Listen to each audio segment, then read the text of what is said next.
ਹਾਂਜੀ ਜਿਹੜਾ ਆਪਾਂ ਪੜ੍ਹਨਾ ਜੋ ਹੈਗਾ ਦੂਸਰਾ ਇਤਿਹਾਸ ਦਾ 25ਵਾਂ ਚੈਪਟਰ ਹੈ ਸੈਕੰਡ ਕ੍ਰੋਨਿਕਲਸ ਚੈਪਟਰ 25। ਇਹ ਕਹਾਣੀ ਹੈ ਜਿਹੜੀ ਇਹ ਯਹੂਦਾ ਦਾ ਰਾਜਾ ਸੀਗਾ। ਇਹ ਜਿਹੜੀ ਕ੍ਰੋਨਿਕਲਸ ਹੈ ਇਤਿਹਾਸ ਹੈ ਉਸ 'ਚ ਜਿਹੜੇ ਰਾਜੇ ਸੀਗੇ ਪਹਿਲਾਂ ਰਾਜੇ 1 2 ਉਸ 'ਚ ਸਾਰਿਆਂ ਦਾ ਹੀ ਕਿਹਾ ਦੱਸਿਆ ਜਾਂਦਾ ਸੀਗਾ। ਉਸ 'ਚ ਸੀਗਾ ਤੁਹਾਡੇ ਇਜ਼ਰਾਈਲੀਆਂ ਦਾ ਵੀ ਗੱਲ ਕਰਦਾ ਸੀ, ਯਹੂਦਾ ਦਾ ਵੀ ਗੱਲ ਕਰਦਾ, ਯਹੂਦਾ ਕਹਿੰਦੇ ਜਿਹਨੂੰ ਤੁਸੀਂ। ਕ੍ਰੋਨਿਕਲ ਜਿਹੜੇ ਇਤਿਹਾਸ ਕਿਤਾਬ ਹੈ ਇਸ 'ਚ ਸਿਰਫ ਸਰ ਯਹੂਦਾ ਦਾ ਹੀ ਮੈਂਸ਼ਨ ਹੋਇਆ, ਮਤਲਬ ਉਹਦੇ 'ਤੇ ਧਿਆਨ ਦਿੱਤਾ ਹੈ ਤੇ ਉਹਨਾਂ ਦੀ ਹੋਰ ਥੋੜੀ ਗੱਲਾਂ ਵਧਾਈਆਂ ਨੇ ਜਿਸ 'ਚ ਹੋਰ ਪਤਾ ਚੱਲਿਆ ਜੋ ਲਿਖਿਆ ਉਹਨਾਂ ਨੇ ਆਪਾਂ ਨੂੰ ਪਤਾ ਚੱਲਦਾ। ਇਹ ਜਿਹੜਾ ਰਾਜਾ ਸੀਗਾ ਯਹੂਦਾ ਦਾ ਇਹ ਕੀ ਸੀ, ਜਿਸ ਤਰ੍ਹਾਂ ਹੋਰ ਬਾਕੀ ਦੇ ਰਾਜੇ ਸੀ ਇਹ ਵੀ ਯੰਗ ਸੀਗਾ। ਚਲੋ ਆਪਾਂ ਕੋਈ ਨਹੀਂ ਪੜ੍ਹਦੇ ਹਾਂ ਪਹਿਲੀ ਵਰਸ ਤੋਂ ਹੀ। ਕੀ ਕਹਿੰਦਾ, Amaziah was 25 year old when he became king। 25 ਸਾਲ ਦਾ ਸੀ ਜਦ ਰਾਜਾ ਬਣ ਗਿਆ। ਇਹ ਕਿਉਂ 25 ਸਾਲ ਦਾ ਸੀ? ਕਿਉਂਕਿ ਇਹਦਾ ਪਿਓ ਇਹਦੇ ਤੋਂ ਪਹਿਲਾਂ ਜਿਹੜਾ ਜੇ ਤੁਸੀਂ ਪਿਛਲਾ ਚੈਪਟਰ ਪੜ੍ਹੋ ਉਹ ਮਰ ਗਿਆ ਸੀਗਾ, ਮਾਰ ਦਿੱਤਾ ਗਿਆ ਸੀਗਾ। ਉਹਦੇ ਜਿਹੜੇ ਖੁਦ ਉਹਦੇ ਲੋਕ ਸੀਗੇ ਰਾਜ 'ਚ ਐਡਵਾਈਜ਼ਰ ਹੁੰਦੇ ਨੇ ਜਿਹੜੇ ਕੀ ਕਹਿੰਦੇ ਤੁਸੀਂ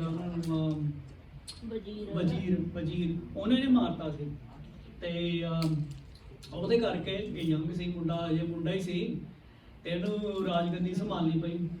ਕਾਫੀ ਰਾਜਿਆਂ ਦੇ ਸਮੇਂ ਆਪਾਂ ਪੜ੍ਹਦੇ ਹਾਂ ਬਾਈਬਲ 'ਚ ਕਾਫੀਆਂ ਦੇ ਯੰਗ ਟਾਈਮ ਬਣੇ ਨੇ ਰਾਜੇ। ਕਈ ਤਾਂ ਇਹ ਤੋਂ ਵੀ ਯੰਗ ਵੀ ਹੋਏ ਨੇ, ਇਹ ਤੋਂ ਵੀ ਛੋਟੇ ਹੋਏ ਨੇ ਜਿਨ੍ਹਾਂ ਨੂੰ ਰਾਜਗੱਦੀ 'ਚ ਬਿਠਾ ਦਿੱਤਾ ਗਿਆ ਸੀਗਾ। ਤੇ ਕੀ ਕਹਿੰਦਾ ਬਾਈਬਲ ਉਰੇ ਵਰਸ 2 ਕੀ ਕਹਿੰਦੀ ਆ? ਕਹਿੰਦਾ he did what was right in the eyes of the Lord। ਕੀ ਕਹਿੰਦਾ, ਪ੍ਰਭੂ ਦੀ ਅੱਖਾਂ 'ਚ ਇਹਨੇ ਜੋ ਸੀਗਾ ਸਹੀ ਉਹ ਇਹਨੇ ਕੀਤਾ, ਪਰ but not wholeheartedly। ਉੱਥੇ ਪਰ ਆ ਗਿਆ ਕਿ ਇਹਨੇ ਕੀਤਾ ਪ੍ਰਭੂ ਦੀ ਅੱਖਾਂ 'ਚ ਜੋ ਸਹੀ ਸੀ, ਪਰ ਕੀ ਹੋਇਆ? ਦਿਲ ਨਾਲ ਨਹੀਂ ਕੀਤਾ, ਪੂਰਾ ਦਿਲ ਨਹੀਂ ਸੀ ਇਹਦਾ ਉਹ ਗੱਲ 'ਚ। 25 ਸਾਲ ਦਾ ਮੁੰਡਾ ਸੀ, ਇਸ ਮਤਲਬ ਕੀ ਆ ਇਹਨੇ ਕੀ ਸਹੀ ਕੀਤਾ ਹੈ? ਕਿਉਂਕਿ ਜੋ ਇਹਦੇ ਨਾਲ ਆਲੇ ਦੁਆਲੇ ਸੀਗੇ ਘਰ ਦੇ ਜਾਂ ਜੋ ਇਹਨੂੰ ਰਾਜ 'ਚ ਸੀਗੇ ਸਮਝਾਉਣ ਵਾਲੇ, ਉੱਥੇ ਦੇ ਜਿਹੜੇ ਪਾਦਰੀ ਸੀਗੇ, ਪ੍ਰੋਫਿਟ ਸੀਗੇ, ਹੋਰ ਸੀਗੇ, ਉਹਨਾਂ ਨੂੰ ਸਹੀ ਰਾਹ ਪਾਉਂਦੇ ਸੀਗੇ, ਸਹੀ ਗੱਲਾਂ ਕਰਦੇ ਸੀ, ਉਸ ਹਿਸਾਬ ਨਾਲ ਇਹ ਚੱਲੀ ਗਿਆ। ਪਰ ਇਹਦਾ ਖੁਦ ਦੇ ਮਨ 'ਚ ਪੂਰਾ ਉਸ ਤਰ੍ਹਾਂ ਪਿਆਰ ਨਹੀਂ ਸੀ ਮੈਂ ਦਾਊਦ ਮੰਗੂ, ਡੇਵਿਡ ਮੰਗੂ ਵੀ ਮੈਂ ਉਸ ਤਰ੍ਹਾਂ ਕਰਾਂ। ਅੱਜ ਕ੍ਰਿਸਚੀਅਨ ਵੀ ਬਹੁਤ ਮਤਲਬ 12 ਦੀ ਤਾਂ ਬਾਹਰ ਵਾਲੇ ਨੇ ਛੱਡੋ ਗੱਲ, ਜੋ ਹੈ ਸੋ ਹੈ, ਉਹਨਾਂ ਨੇ ਤਾਂ ਆਲਰੇਡੀ ਬਾਈਬਲ ਨਾਲ ਉਹ ਪਰੇ ਹੋਏ ਨੇ। ਪਰ ਜਿਹੜੇ ਘਰ ਵਾਲਿਆਂ ਦੀ ਗੱਲ ਹੈ ਉਹਦੀ ਗੱਲ ਕਰਦੇ ਹਾਂ ਆਪਾਂ, ਕਿਉਂਕਿ ਬਾਈਬਲ ਘਰ ਵਾਲਿਆਂ ਦੀ ਗੱਲ ਕਰਦੀ ਹੈ। ਘਰ ਵਾਲੇ ਕੀ, ਜਿਹੜੇ ਜੀਸਸ ਦੇ ਆਪਣੇ ਨੇ, ਪਰਮੇਸ਼ਵਰ ਦੇ ਆਪਣੇ ਨੇ। ਪਰ ਉਸ 'ਚ ਵੀ ਅੱਜ ਵੀ ਇਹੀ ਗੱਲ ਹੋ ਰਹੀ ਆ। ਉਹ ਪਰਮੇਸ਼ਵਰ ਨੂੰ ਆਪਾਂ ਮੰਨ ਰਹੇ ਹਾਂ, ਜੀਸਸ ਦੀਆਂ ਗੱਲਾਂ ਨੂੰ ਆਪਾਂ ਮੰਨਦੇ ਹਾਂ ਤੇ ਉਹਨਾਂ ਨੂੰ ਅਪਣਾਇਆ। ਕਿਉਂ? ਕਿਉਂਕਿ ਆਪਾਂ ਨੂੰ ਚੰਗੀਆਂ ਲੱਗਦੀਆਂ ਨੇ, ਕਿਉਂਕਿ ਉਹਦੇ ਨਾਲ ਆਪਣਾ ਫਾਇਦਾ ਹੁੰਦਾ। ਪਰ ਆਪਣਾ ਦਿਲ ਨਹੀਂ ਹੈ ਕਈਆਂ ਦਾ ਉਸ 'ਚ ਪੂਰਾ, ਦਿਲ ਪੂਰਾ ਉੱਥੇ ਨਹੀਂ ਹੈ। ਕ੍ਰਿਸਚੀਅਨ ਅੱਜ ਵੀ ਇਸ ਤਰ੍ਹਾਂ ਹੈਗੇ। So we're reading the story of King Amaziah of Judah, and he was a young guy when he started as, became a king, because in the previous chapter, if you read, his father was killed. So, he was the next son in line to become a king, and he became a king that made him a king. And Bible says that he did what was right in the eyes of the Lord. There's but though. He did what needed to be done to be a good king, but not wholeheartedly. His heart wasn't quite in it. He did it as, okay, it's something I have to do, but not deep desire of himself serving. And today a lot of Christians are that way too. There's a lot of Christians. They come to the Lord because they know if I come to the Lord, I follow God, my prayers will be answered. What prayers? My needs. Well, I have needs, I have things I need to live comfortably or make my life better, whatever you want to label it nicely. But it's some people that say, well, I can't get it from no other way. I see other people are getting blessed. Perhaps I too will get blessed if I follow God, Jesus Christ. But again, there's that but. Because the deep inside, their heart is not fully there. Because they're not, they have, like Jesus said, they're serving two masters. They got one foot here and then one foot over here. Because they still want to do their own things, go their own way, make their own choices. But yet, I'll still believe in God as He's the Creator. But there's no deep desire coming in saying it is all yours. Hey, you're the one who created. Whether you give or don't give, I'm here. This is it. A lot of Christians don't have that. They don't have that. Many different reasons why. There's, of course, the biggest is, of course, there is Satan in the world who is pulling them back. There's just as the forces that God is, there's the opposite force that is the devil, who is trying to slip them back into control, close to him, into his world. That way they stay his, but not stay fully committed. So with this king, he was a young boy, 25-year-old when he became king. So obviously 25, not very 25-year-old kids are saying, well, I'm a devout follower of God. I give my whole life to Him. No, not too many, young people are like that. And so he's listened to the advice of his counsel, doing what needs to be done to rule the kingdom properly. But deep inside, he's not into it, And that's what the Bible is clearly about. And we will read this. What's the result of that? God He's not too, He doesn't get too pleased by our outside appearance. We can be as follower or as Christians as best as it can be. Outside, people will see, oh, he's a good follower, goes to church on every Sunday, doesn't miss a church. He's a good giver. He's always giving, but people can see deep inside our heart what is really there. And there's the result in our life. We see it ourselves, what happens because of that. And we'll see what happens with this guy. Same thing which happens today. ਇਹਦੇ ਕਿਉਂਕਿ ਆਪਾਂ ਇਹਦੀ ਵੀ ਕਹਾਣੀ ਆਪਣੇ ਨਾਲ relate ਕਰਦੀ ਆ, ਜਿਸ ਤਰ੍ਹਾਂ ਬਹੁਤ ਕਹਾਣੀਆਂ ਨੇ ਬਾਈਬਲ ਦੀਆਂ ਆਪਣੇ ਨਾਲ ਅੱਜ ਵੀ ਰਿਲੇਟ ਕਰਦੀਆਂ, ਕਿਉਂਕਿ ਆਪਾਂ ਨੂੰ ਬਾਰ-ਬਾਰ ਬਾਈਬਲ ਯਾਦ ਕਰਾਉਂਦੀ ਹੈ, ਦੱਸਦੀ ਹੈ ਕਿ ਆਪਣਾ ਦਿਲ ਹੈ ਜਿਹੜਾ ਰੂਹ ਦਾ ਦਿਲ ਆ, ਉਹ ਬਹੁਤ ਇੰਪੋਰਟੈਂਟ ਆ ਪਰਮੇਸ਼ਵਰ ਨੂੰ। ਉਹਦੀ ਵੈਲਿਊ ਪੈਂਦੀ ਆ, ਨਾ ਕਿ ਤੁਹਾਡੇ ਚਾਲ ਚੱਲਣ ਦੀ।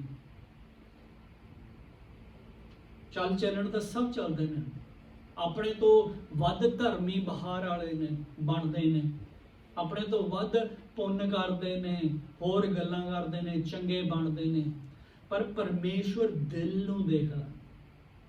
ਆਪਾਂ ਇਸ ਵੀ ਪਤਾ ਚੱਲੇਗਾ ਉਹ ਦਿਲ ਦੇ ਨਾਲ ਫਰਕ ਪੈਂਦਾ ਜ਼ਿੰਦਗੀ 'ਚ। ਜਿਸ ਤਰ੍ਹਾਂ ਆਪਾਂ ਇਹਦੀ ਜ਼ਿੰਦਗੀ 'ਚ ਦੇਖਾਂਗੇ ਰਾਜੇ ਦੀ, ਜਿਹੜਾ ਰਾਜਾ ਹੈ ਯਹੂਦਾ ਦੀ ਕੌਮ ਜਿਹਨੂੰ ਪਰਮੇਸ਼ਵਰ ਨੇ ਕੱਢ ਲਿਆ, ਆਪਣੀ ਬਣਾ ਲਈ, ਉਹ ਕੌਮ ਦਾ ਰਾਜਾ ਹੈ। ਉਹਦੇ ਕਰਕੇ ਜੋ ਇਹਦੇ ਤੇ ਜ਼ਿੰਮੇਵਾਰੀ ਆ, ਇਹਨੇ ਆਪਣੀ ਜ਼ਿੰਮੇਵਾਰੀ ਨਿਭਾ ਰਿਹਾ, ਕੋਸ਼ਿਸ਼ ਕਰ ਰਿਹਾ ਵੀ ਸਹੀ ਰਾਜਾ ਰਵਾਂ, ਮੈਂ ਬਣਾ, ਲੋਕਾਂ ਦੀ ਟੇਕ ਕੇਅਰ ਕਰ ਸਕਾਂ, ਰਾਜ ਸਹੀ ਚੱਲੇ। ਕਿਉਂਕਿ ਮੇਰੇ ਤੋਂ ਜਿਹੜੇ ਪਹਿਲਾਂ ਆਏ ਨੇ ਤੇ ਮੇਰੇ ਤੋਂ ਜਿਹੜੇ ਬਾਅਦ ਆਣਗੇ, ਉਹਨਾਂ ਵਾਸਤੇ ਕੁਛ ਉਹ ਜੋ ਪਹਿਲਾਂ ਛੱਡ ਗਏ ਉਹਨਾਂ ਦਾ ਮੈਂ ਟੇਕ ਕੇਅਰ ਕਰਾਂ, ਮੇਰੇ ਬਾਅਦ 'ਚ ਆਉਣ ਉਹਨਾਂ ਦਾ ਕੁਛ ਹੋਵੇ, ਸਾਡੇ ਲੋਕ ਨੇ, ਸਾਡਾ ਨਾਂ ਰਵੇ। ਆਪਾਂ ਵੀ ਇਹੀ ਸੋਚਦੇ ਹਾਂ ਆਪਣੇ ਘਰ ਵਾਲਿਆਂ 'ਚ, ਘਰਾਂ 'ਚ ਵੀ ਆਪਾਂ ਕੁਛ ਕਰੀਏ ਤਾਂ ਕਿ ਸਪੈਸ਼ਲੀ ਚਲੋ ਗੋਰਿਆਂ ਨੂੰ ਤਾਂ ਪਤਾ ਨਹੀਂ, ਗੋਰਿਆਂ ਦਾ ਤਾਂ ਪਤਾ ਨਹੀਂ ਕਿਉਂਕਿ ਆਪਾਂ ਗੋਰੇ ਨਹੀਂ, ਇੰਡੀਅਨ ਤਾਂ ਹੀ ਆਪਾਂ ਸਾਡੇ ਘਰੇ ਗੱਲਾਂ ਹੁੰਦੀਆਂ ਜਿਵੇਂ ਵੀ ਬੱਚਾ ਹੋਵੇ ਤਾਂ ਗਾਹਾਂ ਦਾ ਵੀ ਵਾਧਾ ਹੋਵੇ, ਪਰ ਸੇਮ ਟਾਈਮ ਵਾਧਾ ਹੈ। ਹੁਣ ਜਿਵੇਂ ਬੱਚੇ ਨੇ ਤੁਹਾਡੇ, ਜੋ ਹੁਣ ਬੱਚੇ ਵੀ ਹੈ, ਫਿਰ ਹੁਣ ਕਰਨਾ ਵੀ ਉਹਨਾਂ ਵਾਸਤੇ ਛੱਡ ਕੇ ਵੀ ਜਾਣਾ ਕੁਛ। ਇਹ ਥੋੜੀ ਵੀ ਬੱਚੇ ਜੰਮ ਕੇ ਖਾਲੀ ਛੱਡਤਾ, घर खाली खड़कदा कुछ है नहीं उत्थे, जिंदगी च कुछ करके भी जाना भी ताकि जिहड़ी अगली पीढ़ी है ਉਹਦੇ वास्ते भी ना रह जाए साडा। मेन तो यही गल है, परपस तो यही है। ज़्यादातर सब ज़्यादातर यही सोचते हैं, स्पैशली इंडियन है जिहड़े आपां, ਉਹਦੇ ਕਰਕੇ ਇਹ ਵੀ ਆਪਣੀ ਜ਼ਿੰਮੇਵਾਰੀ ਨਿਭਾ ਰਿਹਾ। ਹੁਣ ਮੇਰੇ ਬੱਚੇ ਨੇ, ਮੇਰਾ ਰਾਜ ਹੈ, ਰਾਜੇ ਦੇ ਘਰ ਬੱਚੇ ਹੁੰਦੇ ਆ, ਉਹਨੇ ਹੁਣ ਟੇਕ ਕੇਅਰ ਕਰਨੀ ਆ, ਪਰ ਇਹਦਾ ਖੁਦ ਦਾ ਦਿਲ ਹੈ ਜਿਹੜਾ ਪਰਮੇਸ਼ਵਰ ਦਿਲ ਨੂੰ ਦੇਖ ਰਿਹਾ, ਤੇ ਪਰਮੇਸ਼ਵਰ ਕੀ ਆ ਕੋਈ ਕਮੀ ਆ ਉੱਥੇ, ਕਹਿੰਦਾ ਕਮੀ ਆ ਉੱਥੇ, ਤੇ ਉਹ ਕਮੀ ਨਾਲ ਕਿੱਡੇ ਕੀ ਗੱਲਾਂ 'ਚ ਫਰਕ ਪੈ ਜਾਂਦਾ ਤੇ ਆਪਾਂ ਉਹ ਪੜਾਂਗੇ। Verse 3, after the kingdom was firmly in his control, he executed the officer who had murdered his father the king. Normal ਹੈ, ਜ਼ਿਆਦਾਤਰ ਕੀ ਹੈ, ਰਾਜੇ ਜਿਹੜੇ ਹੁੰਦੇ ਨੇ, ਨਵੇਂ ਜਿਹੜੇ ਆਉਂਦੇ ਨੇ, ਬਣਦੇ ਨੇ ਰਾਜ, ਉਹ ਜਾਂ ਰਾਜ ਕੰਟਰੋਲ ਹੁੰਦਾ, ਜਿਹੜੇ ਉਹਨਾਂ ਦੇ ਵਿਰੁੱਧ ਹੁੰਦੇ ਨੇ ਉਹਨਾਂ ਨਾਲ ਜਾਂ ਤਾਂ ਸੁਲਾਹ ਕਰਦੇ ਨੇ ਵੀ ਸੁਲਾਹ ਕਰ ਲਓ। ਰਾਜੇ ਇਹ ਨਹੀਂ ਰਾਜਾ ਕਰਦਾ ਖੁਦ ਵੀ ਸੁਲਾਹ ਮੇਰੇ ਨਾਲ ਆ ਕੇ ਕਰੋ, ਬੈਠੀਏ ਗੱਲਬਾਤ ਕਰੀਏ, ਕਿਉਂ ਤਕਲੀਫ ਵਧਾਈ ਆ। ਉਹ ਰਾਜਾ ਸਿੱਧਾ ਹੀ ਉਹਨੂੰ ਕਹਿੰਦਾ ਵੀ ਯਾਰ ਸੁਲਾਹ ਕਰ ਲਓ ਜਾਂ ਮੈਂ ਤੁਹਾਨੂੰ ਖਤਮ ਕਰ ਦੂੰਗਾ, ਜਾਂ ਕੱਟ ਦੂੰਗਾ, ਪਰੇ ਕਰ ਦੂੰਗਾ, ਜਾਂ ਮਰ ਜਾਓਗੇ ਤੁਸੀਂ। ਇਹ ਦਸਤੂਰ ਹੈ ਦੁਨੀਆ ਦਾ, ਇੱਕ ਰਾਜ ਤੋਂ ਦੂਸਰਾ। ਹੁਣ ਜਿਵੇਂ ਆਪਣੇ ਵੀ ਆ ਪ੍ਰੈਜ਼ੀਡੈਂਟ ਆਉਂਦਾ, ਜੇ ਪਹਿਲਾਂ ਕਲਿੰਟਨ ਸੀ, ਉਹ ਤੋਂ ਪਹਿਲਾਂ ਜਦ ਅਸੀਂ ਅਮਰੀਕਾ 'ਚ ਆਏ, ਪਹਿਲਾਂ ਉਹ ਸੀਗਾ ਬੁਸ਼ ਸੀਗਾ, ਫਿਰ ਕਲਿੰਟਨ ਆ ਗਿਆ, ਫਿਰ ਉਹਦਾ ਨਿਆਣਾ ਆ ਗਿਆ, ਉਹ ਦੂਸਰਾ ਬੁਸ਼, ਫਿਰ ਓਬਾਮਾ ਆ ਗਿਆ, ਫਿਰ ਹੁਣ ਟਰੰਪ ਆ ਗਿਆ। ਹਰ ਇੱਕ ਵਾਰ ਜਦ ਇਹ ਆਏ ਨੇ ਉਹ ਸਭ ਆਪਣੀ ਟੀਮ ਲੈ ਕੇ ਆਉਂਦੇ ਨੇ ਨਾਲ।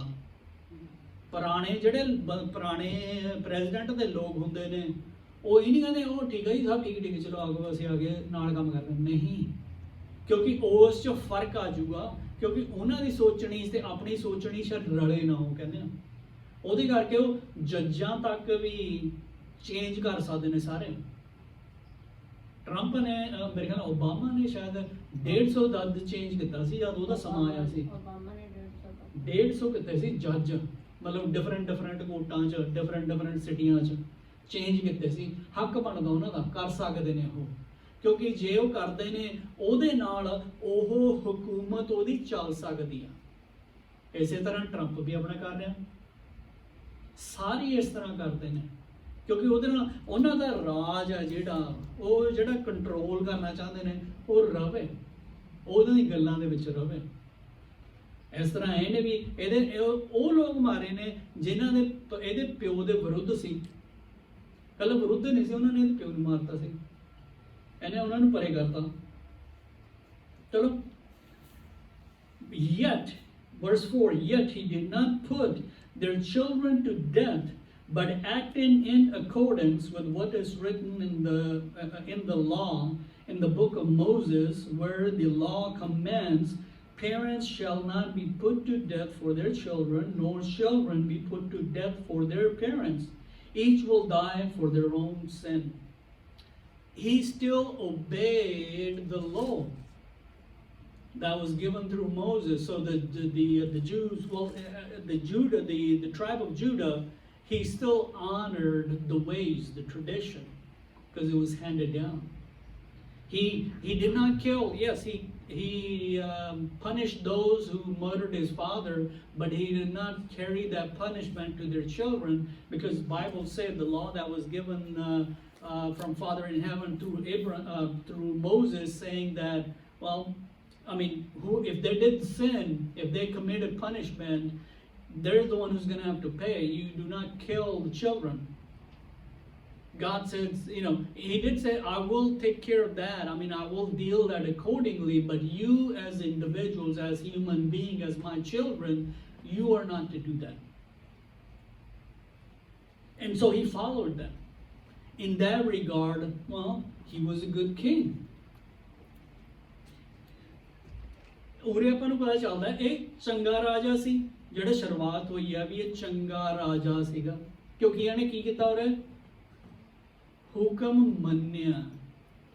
25 ਸਾਲ ਦਾ ਸੀ, ਇਹਨੂੰ ਕਿਹੜਾ ਹੁਕਮ ਦਾ ਪਤਾ ਸੀ? ਇਹਦਾ ਮਤਲਬ ਜਿਹੜਾ ਇਹਨੂੰ ਦੱਸ ਰਿਹਾ ਸੀ, ਇਹਦੇ ਕੰਨ 'ਚ ਜਿਹੜੀ ਆਵਾਜ਼ਾਂ ਪੈ ਰਹੀਆਂ ਸੀ, ਉਹਦਾ ਇਹਨੇ ਆਦਰ ਕੀਤਾ। ਜਿਹੜੇ ਉਹਨਾਂ ਦੇ ਬੱਚੇ ਸੀ ਉਹਨਾਂ ਨੂੰ ਛੱਡਤਾ। ਕਿਉਂ ਛੱਡਤਾ? ਪਰਮੇਸ਼ਵਰ ਕਹਿੰਦਾ ਉਹ ਆਪਣੇ ਪਾਪ ਵਾਸਤੇ ਖੁਦ ਪਨਿਸ਼ਮੈਂਟ ਹੋਊਗੀ ਉਹਨਾਂ ਦੀ। ਅੱਜ ਵੀ ਜਿਵੇਂ ਹੈਗੇ ਆਪਣੀ ਗੱਲ ਹੈ। ਤੁਸੀਂ ਜੇ ਦੋ ਵੈਸੇ ਗੱਲਾਂ ਦੋ ਨੇ, ਆਪਾਂ ਜਿਹੜੇ ਇਹ ਕਿਹੜੀ ਗੱਲ ਹੋ ਰਹੀ ਹੈ, ਇਹ ਆਪਣੇ ਸਰੀਰ ਦੀ ਗੱਲ ਹੋ ਰਹੀ ਹੈ। ਸਰੀਰ 'ਚ ਕੀ ਕਰੇ ਪਰਮੇਸ਼ਵਰ ਨੇ ਕਿ ਮੂਸਾ ਨੂੰ ਸਰੀਰ 'ਚ ਦੱਸ ਜਿਹੜੇ ਕਾਨੂੰਨ ਸੀ ਵੀ ਸਰੀਰ 'ਚ ਜਿਹੜੇ ਤੁਹਾਡੇ ਨਾਲ ਕਿਸੇ ਨੇ ਪਾਪ ਕੀਤਾ ਹੈ ਉਹਦੇ ਨਿਆਣਿਆਂ ਤੇ ਨਹੀਂ ਅਸਰ ਜਾਊਗਾ, ਉਹਦੇ ਨਿਆਣੇ ਨੇ ਜਿਹੜੇ ਉਹਨਾਂ ਨੂੰ ਮੈਂ ਡੀਲ ਕਰੂੰਗਾ। ਪਰਮੇਸ਼ਵਰ ਕਹਿੰਦਾ ਸੀ ਨਿਆਣਿਆਂ ਨੂੰ ਮਾਰ ਨਹੀਂ ਸਕਦਾ, ਉਹੀ ਨਿਆਣੇ ਨੂੰ ਮਾਰ ਸਕਦੇ, ਪਰ ਪਰਮੇਸ਼ਵਰ ਕਹਿੰਦਾ ਮਤਲਬ ਪਰ ਪਰਮੇਸ਼ਵਰ ਖੁਦ ਡੀਲ ਕਰੂਗਾ। ਹੋਰ ਕਿਹਾ ਸੀ ਉਸ ਹਿਸਾਬ ਨਾਲ ਓਕੇ ਚੰਗਾ ਰਾਜਾ ਸੀ, ਹੈ ਆਦਰ ਕਰ ਰਿਹਾ ਹੈ ਗੱਲਾਂ ਦਾ, ਜਿਹਦੇ ਨਾਲ ਰਾਜ ਠੀਕ ਚੱਲੇ, ਆਪਣਾ ਘਰ ਚਲਾ ਰਿਹਾ, ਠੀਕ ਕੋਸ਼ਿਸ਼ ਕਰ ਰਿਹਾ ਘਰ ਚਲਾਉਣ ਦੀ। Verse 5, Amaziah called the people of Judah together and assigned them according to their families to commanders of the thousands and the commanders of hundreds for all the Judea and Benjamin. He then mustered those 20 years old or more and found that there were 300,000 men fitted to military service, able to handle the spear and the shield. Control ਕਰ ਰਿਹਾ ਆਪਣਾ, ਸਹੀ ਕਰ ਰਿਹਾ, ਚੰਗਾ ਕਰ ਰਿਹਾ। ਕੀ ਕੀਤਾ ਸਾਰਿਆਂ ਨੇ ਚੈੱਕ ਕੀਤਾ ਆਪਣੇ ਜਿੰਨੇ ਵੀ ਇਹਦੇ ਥੱਲੇ ਕੌਮ ਸੀਗੀ, ਲੋਕ ਸੀਗੇ, ਪਰਿਵਾਰ ਸੀਗੇ, ਆਪਣੇ ਰਾਜ ਨੂੰ ਸਲਾਮਤ ਕਰਨਾ। ਉਹਦੇ ਕਰਕੇ ਜਿੰਨੇ ਉਸ 'ਚ ਯੰਗ ਲੋਕ ਸੀਗੇ, ਤਕੜੇ ਸੀਗੇ, ਜਿਹੜੇ ਮਦਦ ਕਰ ਸਕਦੇ ਸੀਗੇ ਰਾਜ ਨੂੰ ਵਧਾਉਣ ਨੂੰ, ਰਾਜ ਨੂੰ ਕਾਇਮ ਰੱਖਣ ਨੂੰ, ਠੀਕ ਰੱਖਣ ਨੂੰ, ਉਹ ਇਹਨੇ ਆਪਣੇ ਭਰਤੀ ਕੀਤੇ ਨੇ, ਆਪਣੇ ਲਿਆਂਦੇ ਨੇ। ਕਿਉਂਕਿ ਇਹ ਕਿਹੜਾ ਹੁਣ ਇਕੱਲਾ ਮੁਲਕ ਚਲਾਊਗਾ, ਲੋਕ ਚਾਹੀਦੇ ਨੇ ਮੁਲਕ ਵੀ ਚਲਾਉਣ ਨੂੰ। ਹੁਣ ਪ੍ਰੈਜ਼ੀਡੈਂਟ ਟਰੰਪ ਇਲੈਕਟ ਹੋਇਆ, ਉਹ ਕਿਹੜਾ ਇਕੱਲਾ ਅਮਰੀਕਾ ਨੂੰ, ਉਹ ਚਾਹੁੰਦਾ ਵੀ ਅਮਰੀਕਾ ਨੂੰ ਮੈਂ ਵਧੀਆ ਕਰਾਂ, ਉਹ ਕਿਹੜਾ ਇਕੱਲਾ ਕਰ ਲੂਗਾ, ਨਾਲ ਉਹਦੇ ਟੀਮ ਜੇ ਲੱਗ ਕੇ ਚੱਲੂਗੀ ਤਾਂ ਗੱਲਾਂ ਮੂਹਰੇ ਹੋਣਗੀਆਂ। ਇਕੱਲਾ ਬੰਦਾ ਕੁਝ ਕਰ ਨਹੀਂ ਸਕਦਾ। ਇਹ ਜਿਹੜਾ ਛੋਟਾ ਜਿਹਾ ਆਪਣੇ ਘਰ ਦੀ ਫੈਮਿਲੀ ਆ, 4 ਜਣੇ ਜੀ, ਚਲੋ ਜਿਹੜਾ ਪਿਓ ਆ ਉਹ ਇਕੱਲਾ ਕਰ ਰਿਹਾ, ਮਾਂ ਘਰੇ ਬੈਠੀ ਆ, ਨਿਆਣੇ ਆਪਣਾ ਸਕੂਲ ਜਾਂਦੇ, ਇਹ ਉਹ ਗੱਲ ਨਹੀਂ ਹੈ। ਇਹ ਬੜੀ ਫੈਮਿਲੀ ਹੈ, ਬਹੁਤ ਬੜੀ, ਜਿੱਥੇ ਹੋਰਾਂ ਦੀ ਵੀ ਲੋੜ ਹੈ, ਮਦਦ ਦੀ ਲੋੜ ਹੈ। ਉਹਦੇ ਕਰਕੇ ਇਹ ਹੁਕਮ ਦੇ ਮੁਤਾਬਿਕ ਗੱਲਾਂ ਚੱਲ ਰਹੀਆਂ, ਕਿਉਂਕਿ ਇਜ਼ਰਾਈਲੀਆਂ ਦਾ ਇਹ ਹੁਕਮ ਦਿੱਤਾ ਹੀ ਗਿਆ ਸੀ, ਗੱਲਾਂ ਮੰਨ ਰਿਹਾ। ਮੂਸਾ ਤੋਂ ਲੈ ਕੇ ਗਾਹਾਂ ਵੀ ਇਕੱਠੇ ਲੱਭ ਕੇ ਲਿਆਓ, ਸਾਰੇ ਆਪਣੀ ਫੌਜ ਬਣਾਉਣੀ ਆ। ਜਿਹੜਾ 20 ਸਾਲ ਦਾ ਉਹਦੇ ਤੋਂ ਉੱਪਰ ਜਿਹੜਾ ਉਹ ਗੱਲ ਉਹ ਮਤਲਬ ਭਰਤੀ ਹੋਊਗਾ, ਇਹ ਪਰਮੇਸ਼ਵਰ ਨੇ ਕਹਾ ਕਿਹਾ ਸੀ ਪਹਿਲਾਂ, ਜਿਹੜਾ ਇਸ ਤਰ੍ਹਾਂ ਹੋ ਰਿਹਾ ਸੀ।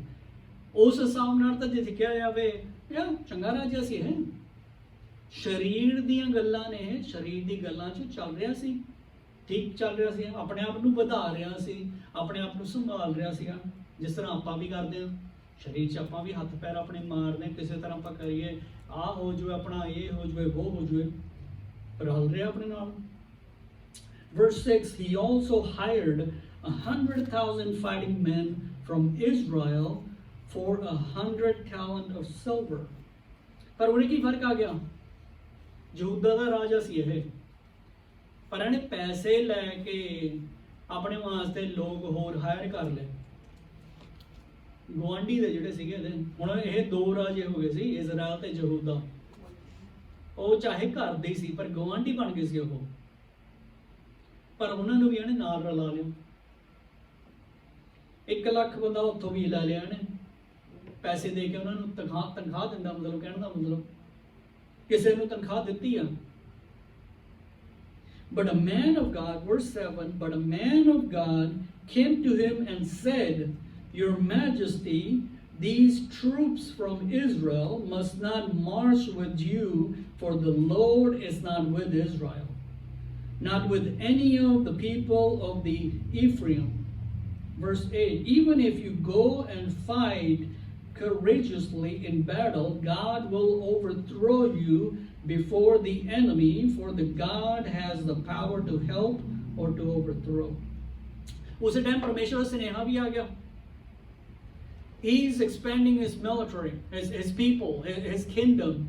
So he's following the physical laws that were passed down. You know, hey, the sins of the father is not to be punished to the sins of the children. They'll pay for their own.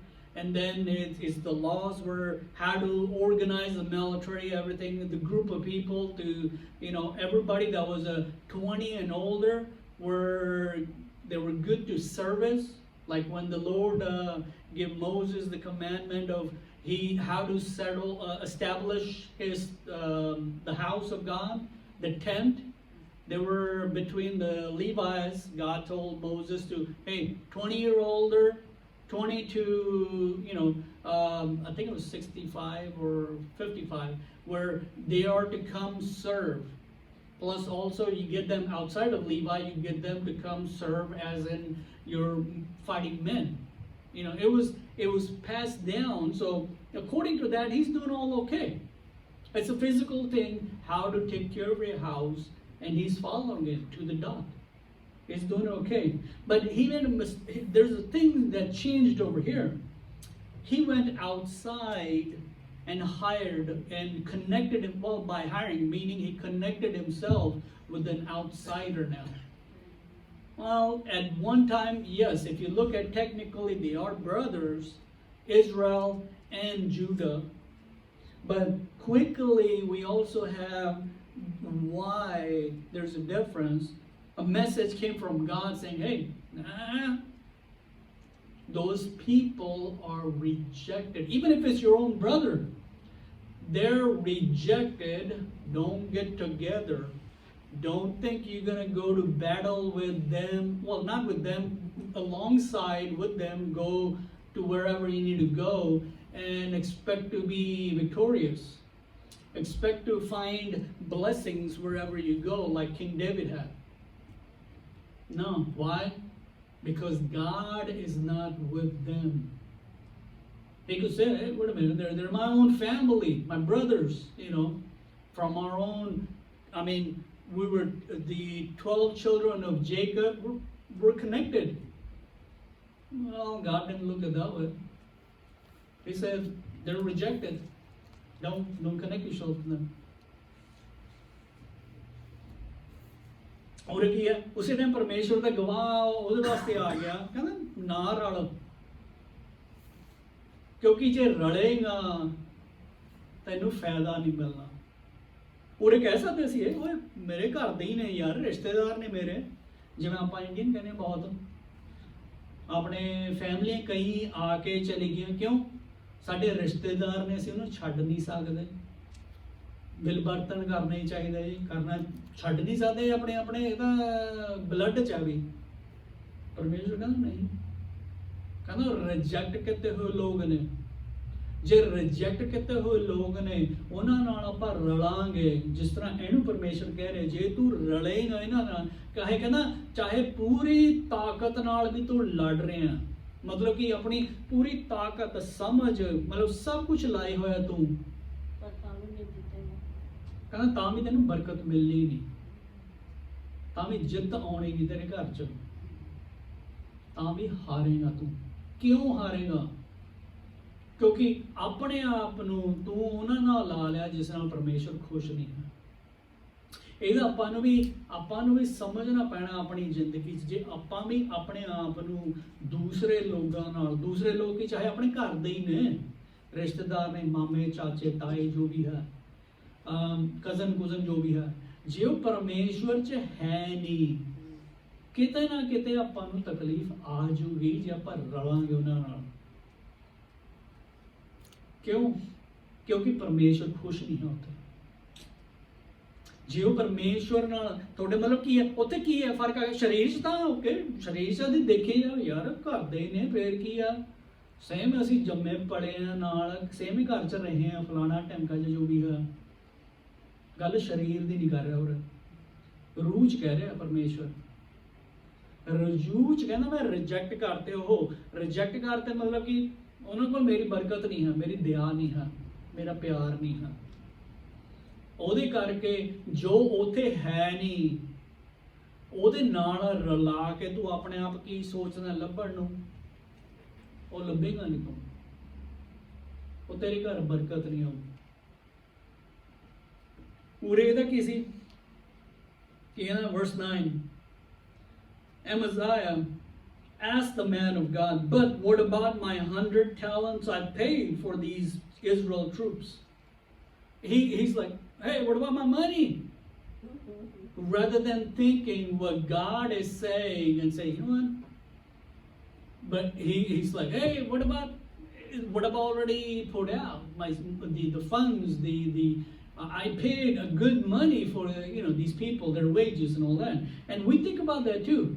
It's compromise. He's trying to justify. He's trying to like, well, I guess I compromised there to where I'm going with the people, but I have something invested in that. What about my investment? And we look at it that way a lot too in our lives. When we're dealing with outsider, where God is saying within, I will just follow me. I'll take care of your needs. I'll take care of everything. But yet we continue to go out of His guidance, of His love that He has given us, to where we keep doing things on our own. Because we like, well, I have in my time invested in this world, in these people, and so on, so on. So we're trying to find an excuse to say, well, I have to hold on to this. Just like, in Indians, again, as an Indian, we can connect to Indians to say, a lot of these people that we had come to our church, where a lot of them left. Why? Because we cannot disengage. We cannot get separated from our relatives, even though they go to the temple, they go different places, whatnot. We need that. That's part of our life, part of our heritage, part of our blood. What's more important? It comes down to is the earthly things more important, or the spiritual things more important? And he's thinking earthly. He's like, what about my investment? ਪੂਰੇ ਕੀ ਹੈ, ਇਹ ਰੂਹ ਦੀ ਨਹੀਂ ਦੇਖ ਰਿਹਾ, ਧਰਤੀ ਦੀ ਗੱਲ ਨੂੰ ਦੇਖ ਰਿਹਾ। ਧਰਤੀ ਦੀ ਗੱਲ ਨੂੰ ਦੇਖ ਰਿਹਾ। ਕਿਉਂਕਿ ਇਹਨੇ ਇਹ ਨਹੀਂ ਕਿਹਾ, ਓਏ ਭਾਵੇ ਧੰਨਵਾਦ ਪਰਮੇਸ਼ਵਰ ਦਾ ਵਚਨ ਆਇਆ। ਉਹ ਕੀ ਕਹਿੰਦਾ ਪੰਜਾਬੀ ਚ 7 ਵਚਨ ਜਾਂ ਪਤਾ ਨਹੀਂ ਕੀ ਕਹਿੰਦੇ ਹੁੰਦੇ, ਐਂ ਕੁਛ ਕਹਿੰਦੇ ਤੁਹਾਡੇ ਪੰਜਾਬੀ ਦੇ ਉੱਤੇ। ਇਹਨੇ ਉਹ ਨਹੀਂ ਕਿਹਾ, ਇਹ ਤਾਂ ਕਹਿੰਦਾ ਓਏ ਮੇਰਾ ਜਿਹੜਾ ਇਨਵੈਸਟ ਕੀਤੀ ਹੋਈ ਆ, ਪੈਸੇ ਲੱਗੇ ਹੋਏ ਨੇ, ਇਹ ਕਿਹੜਾ ਫ੍ਰੀ ਦੇ ਪੈਸੇ, ਇਹ ਕਿਹੜਾ ਉਹਦੇ ਪੱਤਿਆਂ ਤੇ ਝੜਦੇ ਨੇ। ਸਪੈਸ਼ਲੀ ਇਜ਼ਰਾਈਲ ਚ ਉੱਥੇ ਤਾਂ ਪੱਤੀ ਘੱਟ ਨੇ, ਜੇ ਉੱਥੇ ਵੀ ਲੱਗਣ ਪੱਤਿਆਂ ਦੇ। ਉਹਨੇ ਇਹ ਨਹੀਂ ਸੋਚਿਆ ਕਿ ਜਿਹੜੇ ਪੈਸੇ ਦਿੱਤੇ ਉਹ ਕਿਹਨੇ ਦਿੱਤੇ ਆ। ਉਹੀ ਮਤਲਬ ਰੂਹ ਚ ਨਹੀਂ ਸੋਚ ਰਿਹਾ, ਧਰਤੀ ਸਰੀਰ ਚ ਸੋਚ ਰਿਹਾ। ਜਿਸ ਤਰ੍ਹਾਂ ਆਪਾਂ ਵੀ ਸੋਚਦੇ ਹਾਂ, ਸਰੀਰ ਚ ਆਪਾਂ ਵੀ ਸੋਚਦੇ ਹਾਂ ਕਿ ਓਏ ਮੇਰੀ ਲੋੜ ਆ, ਮੇਰਾ ਇਸ ਚ ਸਮਾਂ, ਪੈਸਾ, ਕੁਝ ਵੀ ਆ ਸਪੈਂਡ ਕੀਤਾ ਹੋਇਆ, ਲੱਗਿਆ ਹੋਇਆ, ਕਿਸ ਤਰ੍ਹਾਂ ਮੈਂ ਇਹਨੂੰ ਛੱਡ ਸਕਦਾ ਹੁਣ, ਕਿਉਂਕਿ ਮੈਂ ਛੱਡੂਗਾ ਮੇਰਾ ਨੁਕਸਾਨ ਹੁੰਦਾ। ਆਪਣੇ ਵੀ ਸੋਚਦੇ ਹਾਂ, ਤਾਂ ਹੀ ਰਿਸ਼ਤੇਦਾਰਾਂ ਤੋਂ ਵੀ ਜੇ ਗੱਲ ਆਉਂਦੀ ਹੈ, ਜਿਵੇਂ ਆਪਣਾ ਚੱਲਣ ਮਿਲਣ ਹੈ, ਜੋ ਵੀ ਹੈ, ਉਹ ਵੀ ਉਸ 'ਚ ਵੀ ਆਪਾਂ ਆਪਣਾ ਸੋਚਦੇ ਮੇਰਾ ਨੁਕਸਾਨ ਹੈ, ਕਿਉਂਕਿ ਜੇ ਮੈਂ ਰਲੂੰਗਾ ਨਹੀਂ, ਮਿਲੂੰਗਾ ਨਹੀਂ, ਚੱਲੂੰਗਾ ਨਹੀਂ, ਮੇਰੇ ਨਾਲ ਕੌਣ ਰਹੂਗਾ? ਦੁੱਖ ਸੁੱਖ 'ਚ ਕੌਣ ਹੋਊਗਾ ਮੇਰੇ ਨਾਲ? ਜਦ ਤਕਲੀਫ ਹੋ ਕੌਣ ਹੋਊਗਾ? ਆਪਾਂ ਇਹ ਨਹੀਂ ਸੋਚਦੇ, ਓਏ ਜੇ ਆਪਾਂ ਉਹਦੇ ਨਾਲ ਰਲਾਂਗੇ, ਦੁੱਖ ਨਹੀਂ ਹੋਊ, ਸੁੱਖੇ ਹੋ, ਤਕਲੀਫ ਨਹੀਂ ਹੋਊ, ਆਰਾਮ ਹੋ। ਜਿਹਦੇ ਨਾਲ ਸਮਾ ਕੇ ਹੋਰ ਵੀ ਜਿਹੜੇ ਨਖਰੇ ਮਾਰਦੇ ਨੇ ਲੋਕ, ਜਿਹੜੇ ਆਪਣੇ ਜਿਵੇਂ ਕਹਾਵਤ ਆ ਇੰਡੀਆ ਦੇ ਤੁਹਾਡੇ, ਆਹ ਕੀ ਕਹਿੰਦੇ ਆ, ਰੱਸੀ ਫੁੱਕ ਗਈ ਬਲ ਨਹੀਂ ਗਿਆ, ਜਾਂ ਕੀ ਕਹਿੰਦਾ ਉਹ ਦੂਸਰਾ ਕਿ ਕੁੱਤੇ ਦੀ ਪੂੰਛ ਜਿਹੜੀ ਕਦੇ ਸਿੱਧੀ ਨਹੀਂ ਹੁੰਦੀ। ਉਸ ਤਰ੍ਹਾਂ ਹੀ ਮਤਲਬ ਉਸ ਤਰ੍ਹਾਂ ਹੀ ਬਹੁਤ ਲੋਕ ਉਸ ਤਰ੍ਹਾਂ ਹੀ ਨੇ ਕਿ ਉਹ, ਪਰ ਫਿਰ ਵੀ ਲੋੜ ਆ ਮੈਨੂੰ, ਕਿਉਂਕਿ ਰਲਣਾ ਮਿਲਣਾ ਚੱਲਣਾ ਹੋਰ। ਹੁਣ ਜਿਵੇਂ ਸਾਡੇ ਮੂਹਰਲੇ ਗੁਆਂਢੀ ਨੇ, ਹਰ ਇੱਕ ਵੀਕਐਂਡ ਤੇ ਉਹ ਵੀਕਐਂਡ ਤੇ ਆਉਂਦੇ ਨੇ, ਉਹ ਤਾਂ ਮੇਰੇ ਏਰੀਏ 'ਚ ਰਹਿੰਦੇ ਨੇ। ਹਰ ਇੱਕ ਵੀਕਐਂਡ ਉਹਨਾਂ ਦੇ ਕੋਈ ਆਇਆ ਹੁੰਦਾ, ਉਹਨਾਂ ਦਾ ਰਿਸ਼ਤੇਦਾਰ ਕੋਈ, ਮਤਲਬ ਭੈਣ ਭਰਾ ਜੋ ਕੁਛ ਇਸ ਤਰ੍ਹਾਂ ਹੀ ਹੈਗੇ, ਉਹ ਆਏ ਹੁੰਦੇ। ਉਹ ਆਉਂਦੇ ਨੇ, ਉਹ ਦੇਖ ਕਿਉਂਕਿ ਟਾਕੀਆਂ ਖੁੱਲ੍ਹੀਆਂ ਨੇ, ਦਿਖਦਾ ਹੁੰਦਾ ਪਾਰਟੀ ਹੁੰਦੀ ਹੈ ਵੀ ਦਾਰੂਆਂ ਜਾ ਰਹੀਆਂ ਨੇ, ਬੀਅਰ ਦੇ ਬਕਸੇ ਜਾ ਰਹੇ ਨੇ, ਹੋਰ ਆਪਣਾ ਰਲ ਮਿਲ ਕਰ ਰਹੇ ਨੇ। ਉਹਦੇ ਵਾਸਤੇ ਮੈਂ ਕਈ ਵਾਰ ਗੱਲ ਕੀਤੀ ਹੁੰਦੀ ਆ ਉਹਨੂੰ, ਮੈਂ ਓਏ ਚਰਚ ਨੂੰ ਚੱਲੀਏ, ਆ ਜਾ ਚਰਚ ਲੈ ਜਾਣਾ। ਉਹ ਨਹੀਂ, ਉਸ ਟਾਈਮ ਨਹੀਂ, ਪਰ ਦੂਸਰੀ ਸਾਈਡ ਕ੍ਰਿਸਮਸ ਜਿਹੜਾ ਟਰੀ ਲੱਗਿਆ ਹੁੰਦਾ ਨਾ, ਉਹਦੀ ਤੀਵੀਂ ਫਰਵਰੀ ਤੱਕ ਲਾਉਂਦੀ ਨਹੀਂ ਉਹਨੂੰ।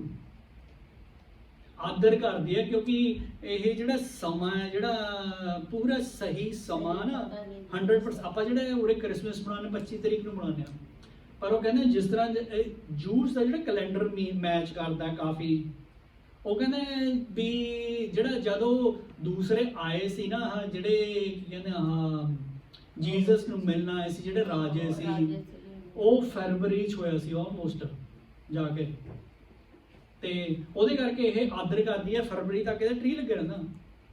ਮੈਂ ਚਲੋ ਮੈਂ ਕੀ ਹੈ, ਚਲੋ ਕੋਈ ਧਰਤੀ ਦੀਆਂ ਗੱਲਾਂ ਨੇ, ਇਹ ਸਰੀਰ ਦੀਆਂ ਗੱਲਾਂ ਨੇ। ਰੂਹ 'ਚ ਕੀ ਆ?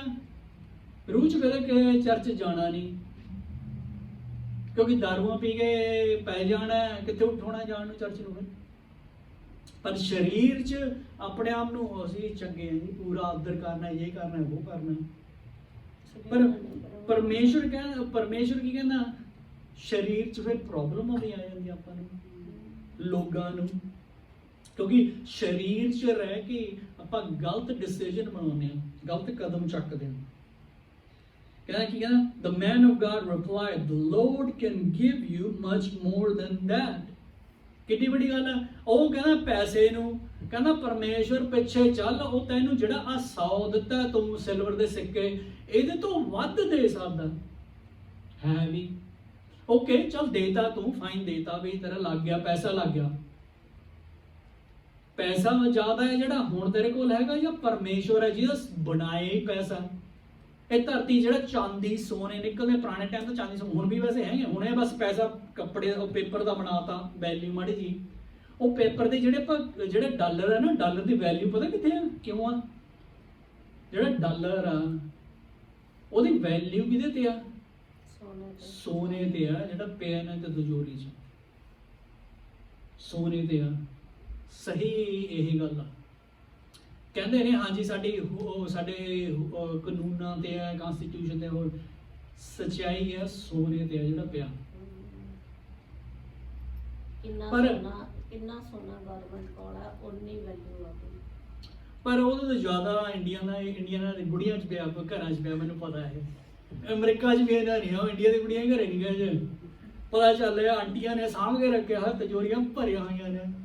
ਚਲੋ ਨਹੀਂ ਕੋਲ ਕੀ ਸੀ ਸਮਾਂ ਕਿ ਉਹ ਸੋਚੇ, ਓਏ ਮੈਂ ਪਰਮੇਸ਼ਵਰ ਨੂੰ ਫੜਾਂ ਜਿਹਦੇ ਹੱਥ 'ਚ ਸਭ ਕੁਝ ਹੈ। ਤਾਂ ਹੀ ਉਹ ਜਵਾਬ ਦਿੰਦਾ, ਕਹਿੰਦਾ ਪਰਮੇਸ਼ਵਰ ਤੈਨੂੰ ਉਹਦੇ ਤੋਂ ਵੀ ਵੱਧ ਦੇ ਸਕਦਾ ਜੇ ਸਹੀ ਹੋ ਕੇ ਚੱਲੇ ਤੂੰ, ਜੇ ਸਹੀ ਹੋ ਕੇ ਚੱਲੇ, ਉਹਦੀ ਗੱਲ ਦਾ ਆਦਰ ਕਰੇ। ਚਲੋ ਸ਼ਰੀਰ ਚੂਰਿਆਂ ਨੇ ਆਦਰ ਕੀਤਾ, ਗੱਲ ਕੀਤੀ, ਕਿਉਂਕਿ ਰਾਜਾ ਸਹੀ ਹੋ ਕੇ ਚੱਲਣਾ। ਕੀ ਹੋਇਆ? Verse 10. So Amaziah dismissed the troops who had come to him from Ephraim and sent them home. They were furious with Judah and left for home in a great rage. If we read in the past, the Ephraimites, they were very hot-headed from the get-go. The Bible showed us several times where they were just hot-headed people. And that's why over here, rather than thinking, hey, we got paid and we didn't have to work. All right, hooray, let's go home. They're enraged. They got paid, but yet they're enraged because, hey, he's not taking us with him wherever he's going. Because that's why we got to go home. Instead of saying, hey, you get, when you're doing your job and all of a sudden they call you, hey, you get paid today for 4 hours. We don't need you because you were on call, but we don't need you. But you'll get paid for 4 hours. You're like, hey, that's still good. It's a day off, and I still made a little bit of money. They're not thinking that way. They're enraged because many times Bible has shown they were just hot-blooded, hard-headed people, And in that they committed a lot of bad things they did. And of course, we'll see that here as well. ਆਪਾਂ ਨੂੰ ਪਤਾ ਹੀ ਚੱਲਦਾ ਹੈ, ਜਿਹੜੇ ਆਪਾਂ again ਵੈਸੇ ਨੂੰ ਆ ਕੇ ਪੜ੍ਹਦੇ ਹੁੰਦੇ ਸੀ, ਜਿਹੜੇ ਈਫਰਮ ਲੋਕ ਨੇ ਇਹ ਥੋੜੇ ਗਰਮ ਦਿਮਾਗ ਵਾਲੇ ਸੀਗੇ। ਕਈ ਵਾਰ ਇਹਨਾਂ ਨੇ ਆਪਣੇ ਭਰਾਵਾਂ ਨਾਲ ਉਹੀ ਲੜਿਆ, ਕੋਈ ਗੱਲ ਵੀ ਨਹੀਂ ਹੁੰਦੀ, ਉਹੀ ਉਸ 'ਚ ਗੁੱਸੇ 'ਚ ਆ ਕੇ ਬਸ ਹਾਂ ਸਾਨੂੰ ਨਹੀਂ ਆਪਣੀ ਗੱਲ 'ਚ ਰਲਾਇਆ। ਆਰਾਮ ਨਾਲ ਘਰੇ ਬੈਠੋ ਤੁਸੀਂ, ਤੁਹਾਨੂੰ ਜੇ ਤਕਲੀਫ ਨਹੀਂ ਦਿੱਤੀ ਆਰਾਮ ਨਾਲ ਬੈਠੋ, ਪਰ ਗੁੱਸੇ ਚ ਆ ਕੇ ਉਰੇ ਵੀ ਤਾਂ ਹੀ ਕਹਿੰਦਾ ਗੁੱਸੇ ਚ ਆ ਕੇ ਗਏ ਨੇ ਘਰ ਜਾਂਦੇ ਨੇ ਵੀ ਹਾਂ ਸਾਨੂੰ ਰਲਾਇਆ ਨਹੀਂ। ਤੇ ਉਹਦਾ ਅਸਰ ਕੀ ਹੋਇਆ? ਹਮੇਸ਼ਾ ਹੀ ਪਹਿਲਾਂ ਵੀ ਗਲਤ ਕੀਤਾ, ਹੁਣ ਵੀ ਗਲਤ ਕਰਦੇ ਨੇ ਇਹ। Amaziah then marshaled his strength and led his army to the valley of Salt, where he killed 10,000 men of Seir. The army of Judah also captured 10,000 men alive, took them to the top of the cliff and threw them down so that all were dashed to pieces. ਕੀ ਹੋਇਆ? ਇਹ ਲੜਾਈ ਨੂੰ ਗਿਆ, ਲੜਾਈ ਨੂੰ ਜਾ ਕੇ 10,000 ਬੰਦੇ ਇਹਨੇ ਮਾਰਤੇ ਤੇ ਦੂਸਰੇ 10,000 ਜਿਹੜੇ ਸੀ ਜਿੰਦੇ ਫੜੇ ਉਹਨਾਂ ਨੇ ਬੇਸਿਕਲੀ 20,000 ਮਾਰਤੇ। ਲੜਾਈ ਨੂੰ ਗਏ ਸੀਗੇ ਜਿੱਥੇ ਨਾਲ ਈਫਰਮ ਵਾਲਿਆਂ ਨੂੰ ਲੈ ਕੇ ਨਹੀਂ ਗਏ। ਉਹਨਾਂ ਨੂੰ ਸਮਾਂ ਕਿ ਚਾਹੀਦਾ ਓਏ ਅਸੀਂ ਬਚੇ ਲੜਾਈ ਤੋਂ, ਕੀ ਪਤਾ ਜਾ ਕੇ ਵੱਢੀ ਜਾਂਦੇ ਅੜੀ ਉਂਗਲੇ ਵੱਢੀ ਜਾਂਦੀ, ਹੱਥ ਪੈਰ ਵੱਢੇ ਜਾਂਦਾ, ਸਾਨੂੰ ਤਕਲੀਫ ਆਣੀ ਸੀ। ਘਰੇ ਚੱਲੇ ਆਰਾਮ ਨਾਲ, ਕੋਈ ਨਹੀਂ। ਗੁੱਸੇ ਹੋ ਕੇ ਨਿਕਲ ਗਏ। ਤੇ ਉਰੇ ਕੀ ਹੈ? ਇਹ ਜਿਹੜੇ ਲੜਾਈ ਨੂੰ ਗਏ ਨੇ ਬਾਹਰਲਿਆਂ ਨਾਲ।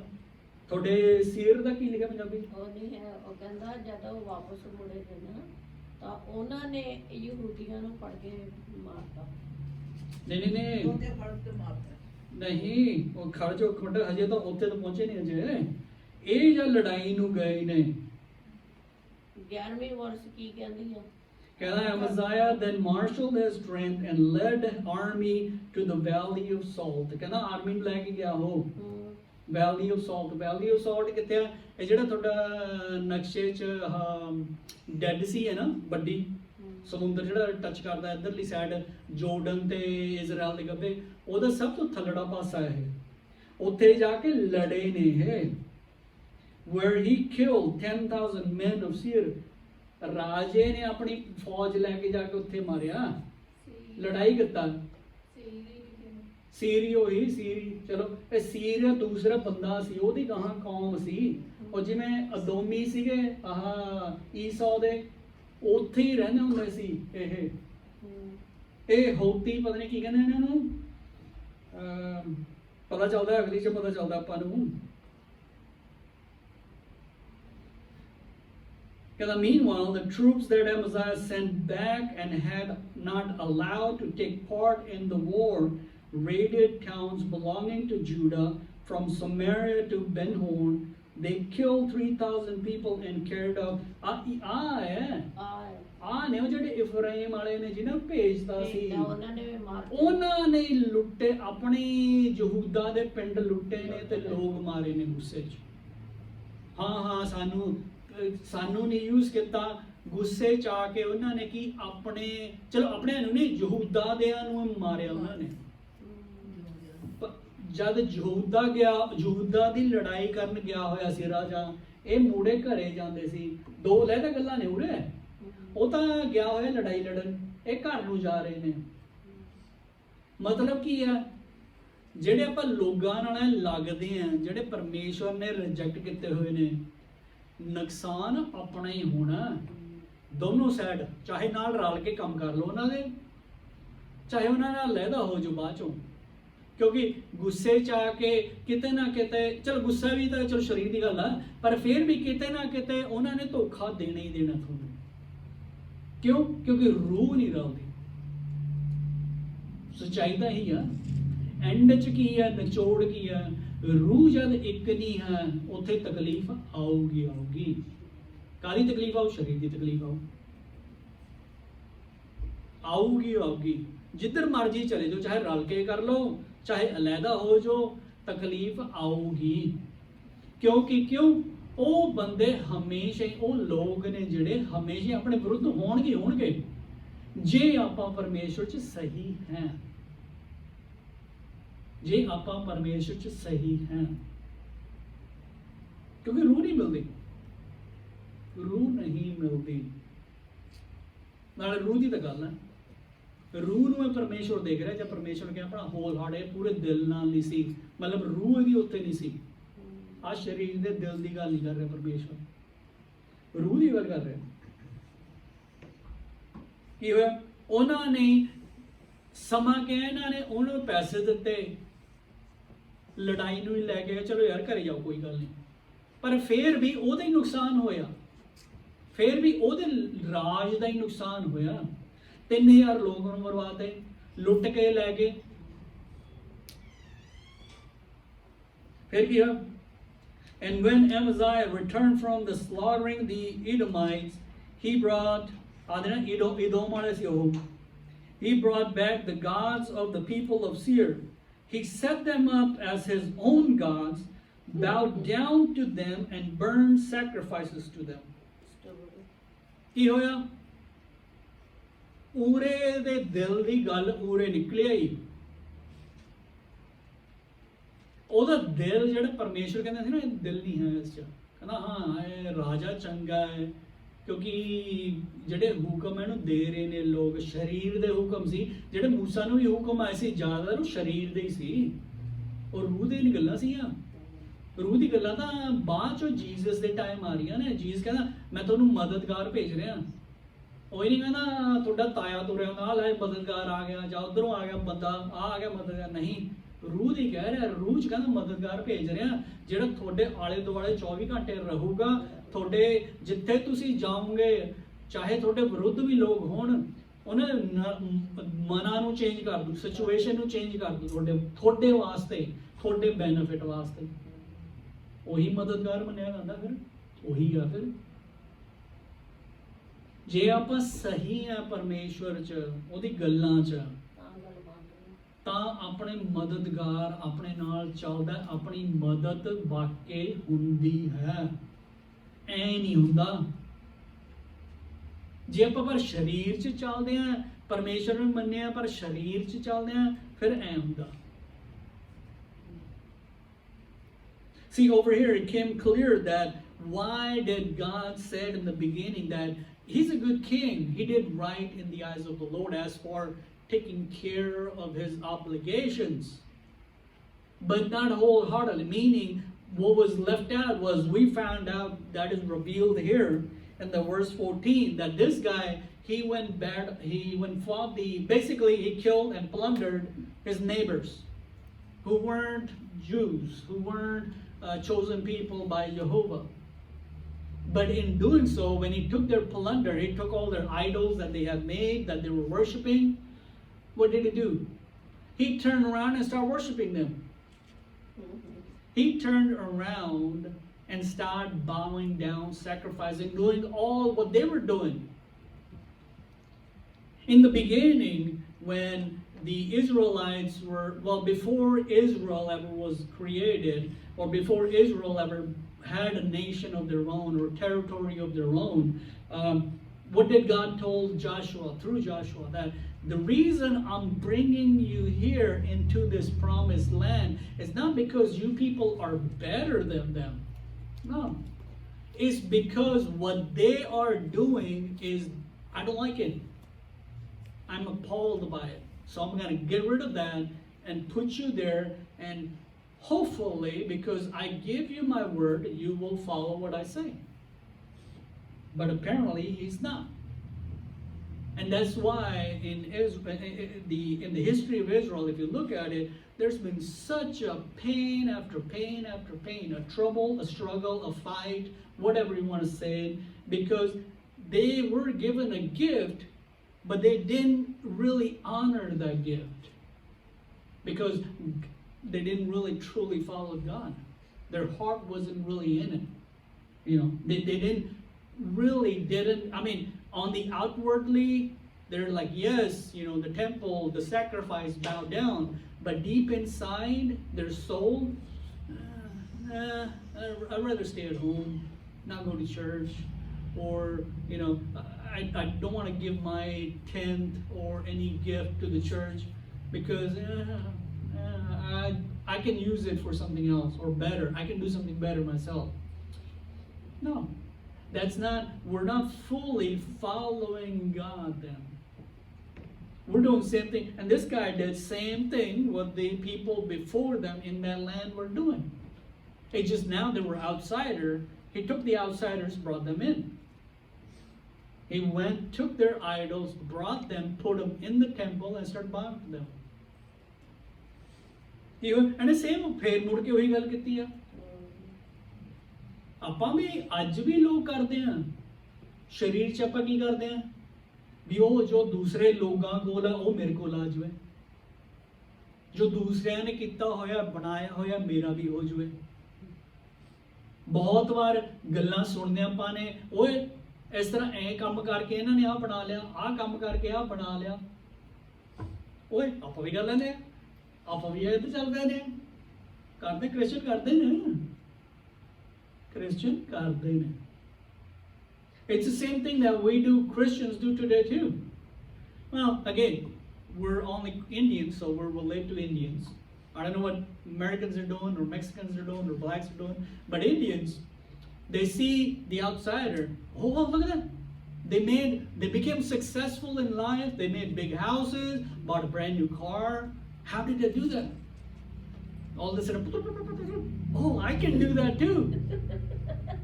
I'll go that direction too. I'll go that way too. Yeah, okay, it's compromising because it's not what God told me, but look, I can have that too. We kind of do the same thing. We bow down to those things. We bow down to what people have because we want it too. It's the same thing. It's just that we don't have an idol sitting in our house to where we're bombing to that or worshiping or anything, but we do the same thing. We see our friends, our neighbors who aren't in God completely, and wow, they did something cool to where to get that. Well, I can go that direction too. I can do that work, or I can do this or that and get it. Rather than following what God says, He said, I will provide you, don't worry. We'll forget that part. ਆਪਾਂ ਵੀ ਇਹੀ ਕਰਦੇ ਹਾਂ, ਜਿੱਥੇ ਪਰਮੇਸ਼ਰ ਕਹਿੰਦਾ ਫਿਕਰ ਨਾ ਕਰ, ਮੈਂ ਤੇਰੀ ਲੋੜਾਂ ਨੂੰ ਪ੍ਰੋਵਾਈਡ ਕਰੂੰਗਾ, ਦਊਂਗਾ, ਆਪਾਂ ਉਹ ਭੁੱਲ ਜਾਂਦੇ ਹਾਂ ਮਾੜਾ ਜਿਹਾ। ਹੋਰ ਗੱਲਾਂ ਯਾਦ ਰਹਿੰਦੀਆਂ ਪਰ ਉਹ ਭੁੱਲ ਜਾਂਦੇ ਹਾਂ ਅੱਖਰ ਪਰਮੇਸ਼ਰ ਦੇ ਕਹੇ। ਉਹਦੇ ਕਰਕੇ ਤਾਂ ਹੀ ਆਪਾਂ ਵੀ ਹੱਥ ਪੈਰ ਮਾਰਦੇ ਹਾਂ, ਅੱਜ ਵੀ ਆਪਾਂ ਕਰਦੇ ਹਾਂ। ਹਾਂ, ਇਹ ਰਾਜੇ ਵਾਂਗੂ ਆਪਾਂ ਬੁੱਤ ਲਿਆ ਕੇ ਨਹੀਂ ਰੱਖਿਆ, ਝੁਕੇ ਨਹੀਂ, ਪਰ ਟੈਕਨੀਕਲੀ ਆਪਾਂ ਝੁਕ ਗਏ। ਦੂਸਰੇ ਲੋਕ ਜਿਹੜੇ ਉਹਨਾਂ ਦੇ ਰਾਹ ਨੇ, ਚਾਹੇ ਪੁੱਠੇ ਸਿੱਧੇ ਜੋ ਵੀ ਹੈਗੇ ਦੁਨੀਆ ਦੇ ਮੁਤਾਬਿਕ, ਕਿਉਂਕਿ ਜੋ ਉਹਨਾਂ ਕੋਲ ਹੈਗਾ ਚਾਹੁੰਦੇ ਆ ਆਪਣੇ ਕੋਲ ਵੀ ਹੋ ਜਾਵੇ, ਝੁਕ ਜਾਂਦੇ ਆਪਾਂ ਉੱਤੇ। ਸੱਚਾਈ ਹੈ, ਸੱਚਾਈ ਹੈ। ਪਰ ਕੀ ਹੋਇਆ ਉਰੇ? What happened here? Verse 15. ਮੇਰੇ ਅੱਖਾਂ ਘਟਣ ਲੱਗ ਗਈਆਂ। The anger of the Lord burned against Amaziah, and he sent a prophet to him. ਗੁੱਸਾ ਚੜ ਗਿਆ ਪਰਮੇਸ਼ਰ ਨੂੰ, ਪਰਮੇਸ਼ਰ ਨੇ ਫਿਰ ਆਪਣਾ ਬੰਦਾ ਭੇਜਤਾ, who said, why do you consult the people's God, which could not save their own people from your hand? What's the point? Didn't you just conquer over you became victorious over them? So that means what they have is not greater than what you have. Your ways are better. That's why you were victorious. So what are you thinking? That's what basically what he's saying.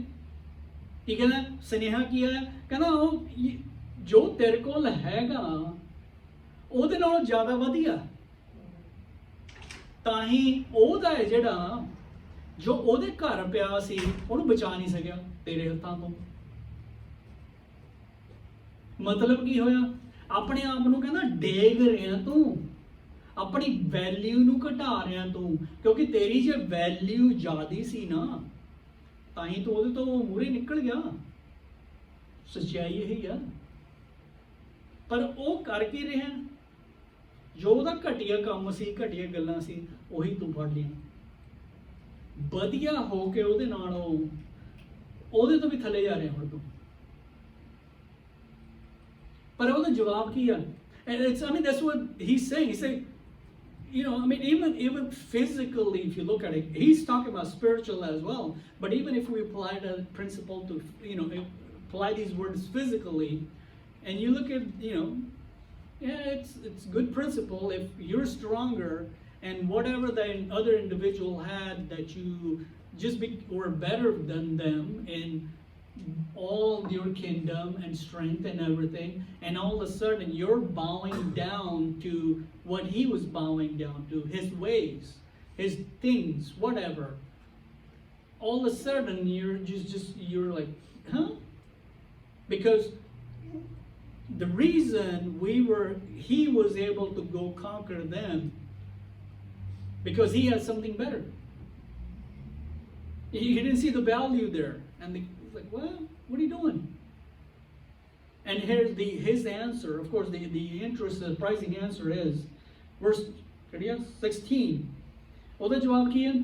While he was still speaking, ਕਹਿੰਦਾ ਬੰਦਾ ਪਰਮੇਸ਼ਵਰ ਦਾ ਇਹ ਬੋਲ ਹੀ ਰਿਹਾ ਸੀ.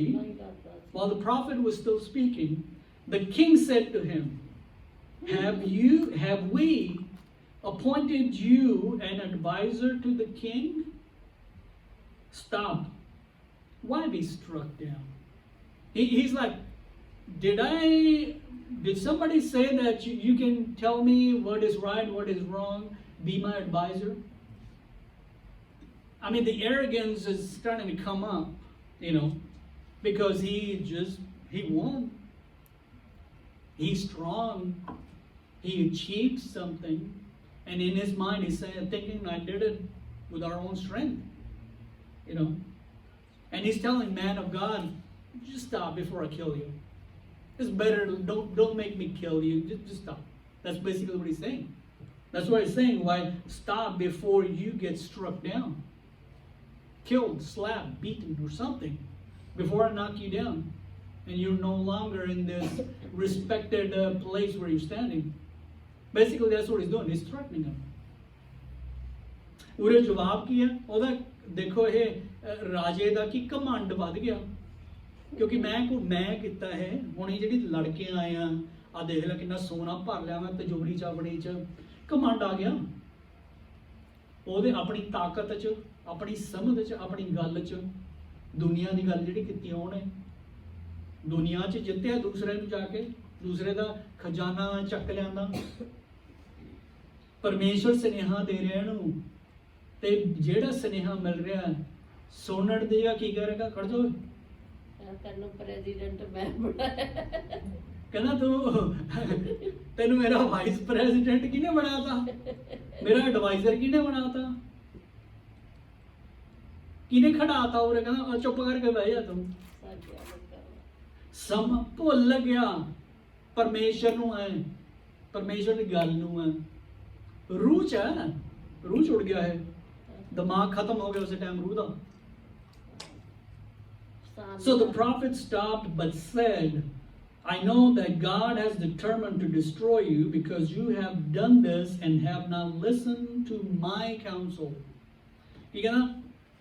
Okay, ਕਹਿੰਦਾ ਲੈ ਅਖੀਰਲੀ ਗੱਲ, ਕਹਿੰਦਾ ਮੈਨੂੰ ਪਤਾ ਪਰਮੇਸ਼ਵਰ ਤੈਨੂੰ ਖਤਮ ਕਰਨਾ ਹੈ, ਕਿਉਂ ਤੂੰ ਮੇਰੀ ਗੱਲ ਨੂੰ ਨਹੀਂ ਸੁਣੀ? ਕਿਉਂਕਿ ਜਿਹੜੀ ਮੇਰੀ ਗੱਲ ਸੀ ਉਹ ਕਿਹਦੀ ਸੀ? ਪਰਮੇਸ਼ਵਰ ਦੀ ਗੱਲ ਲੈ ਕੇ ਆਇਆ ਸੀ ਮੈਂ ਤੈਨੂੰ, ਉਹਨੇ ਭੇਜਿਆ ਸੀ ਮੈਨੂੰ, ਤੇ ਅਪਣਾ ਨਹੀਂ ਰਿਹਾ ਉਹਨੂੰ। ਓਕੇ, ਖਤਮ ਹੋ ਜਾਏਗਾ ਫਿਰ ਤੂੰ। ਕਹਿੰਦਾ ਲੈ ਲਾ ਤੂੰ ਵੀ ਤੋਹਫਾ ਲੈ ਲਾ ਮੇਰੇ ਤੋਂ। ਕਹਿੰਦਾ ਫਿਰ ਉਹਦੇ ਬਾਅਦ ਚ ਕੀ ਹੈ? ਇਹਦੇ ਬਾਅਦ ਚ ਵਾਕਿਆ ਹੀ ਇਹ ਤਾਂ ਖਤਮ ਹੀ ਹੋਇਆ। ਇਹਨਾਂ ਘਮੰਡ ਆ ਗਿਆ, ਹੁਣ ਇਹ ਇਜ਼ਰਾਈਲ ਨਾਲ ਲੜਨ ਚੱਲਿਆ। ਇਜ਼ਰਾਈਲ ਨਾਲ ਲੜਨ ਚੱਲਿਆ।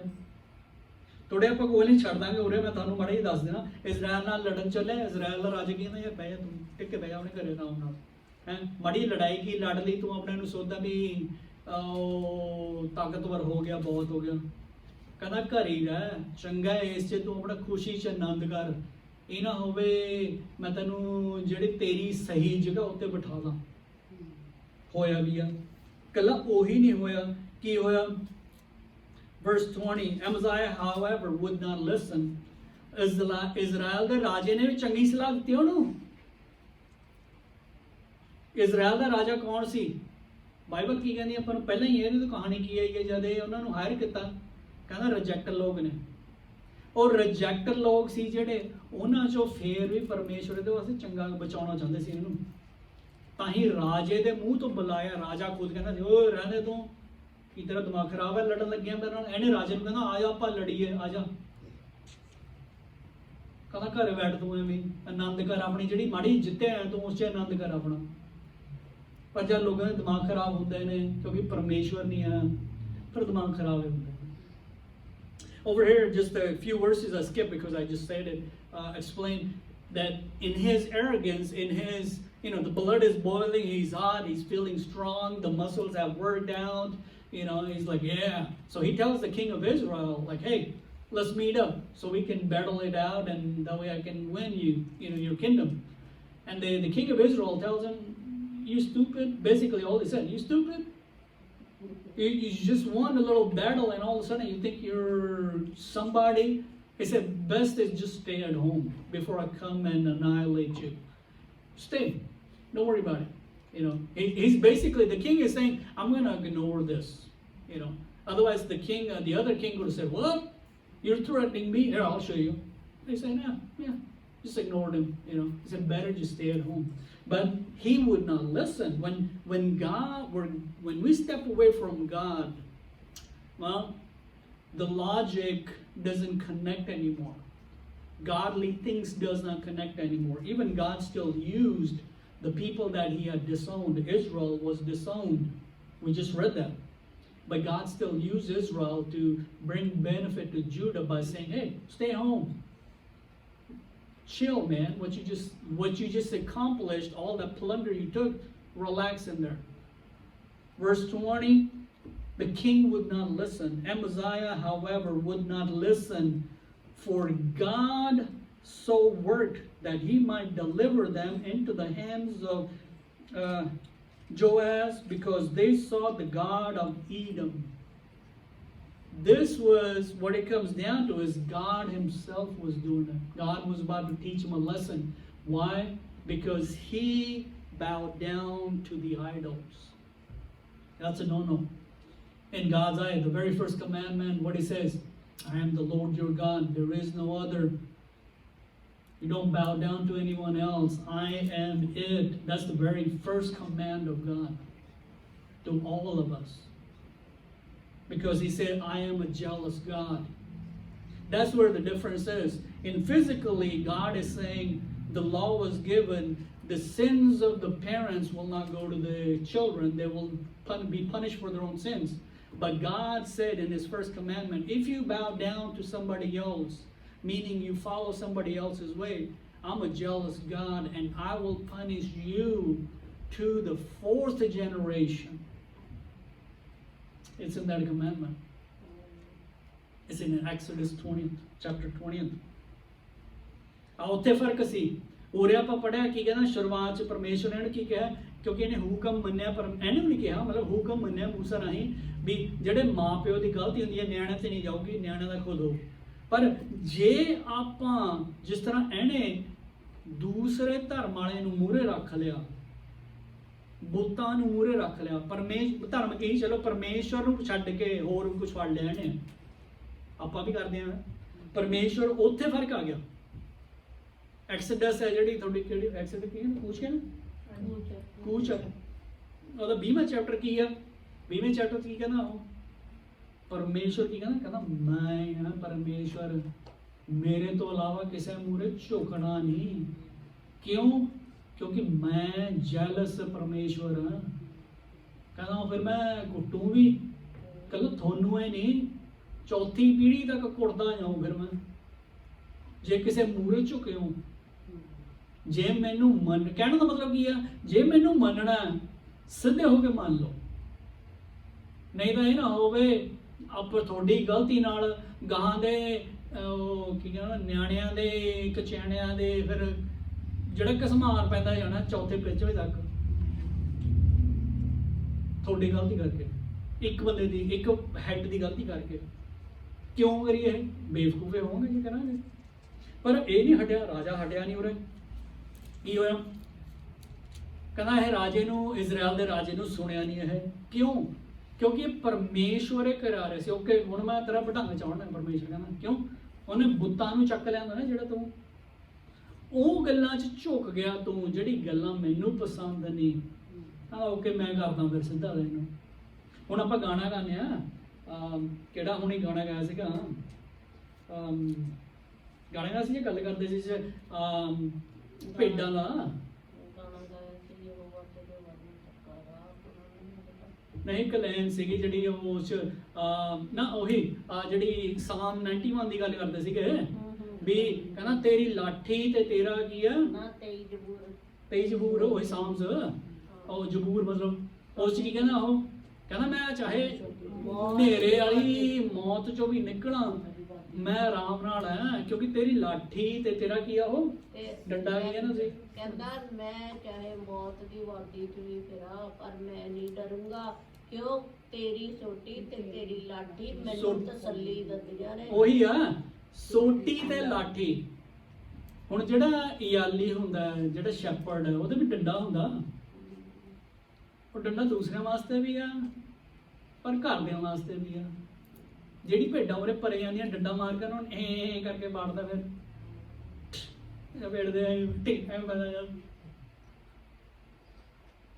ਡੰਡਾ ਘਰੇ ਵੀ ਚੱਲਦਾ ਫਿਰ ਉਹ ਜੇ ਭੇਡ ਸਹੀ ਨਾ ਹੋਵੇ ਧਿਆਨ ਨਾਲ।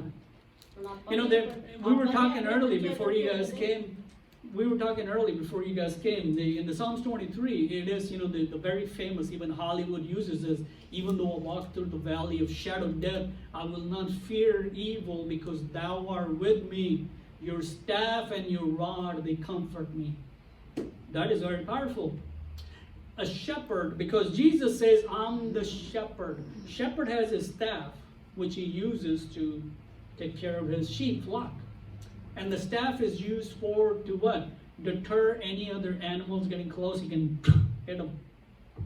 But at the same time, that staff gets hit on the sheep that tries to go out of or lamb, whatever, that tries to go out of the path. Sometimes a little bit, if too much, might be harder.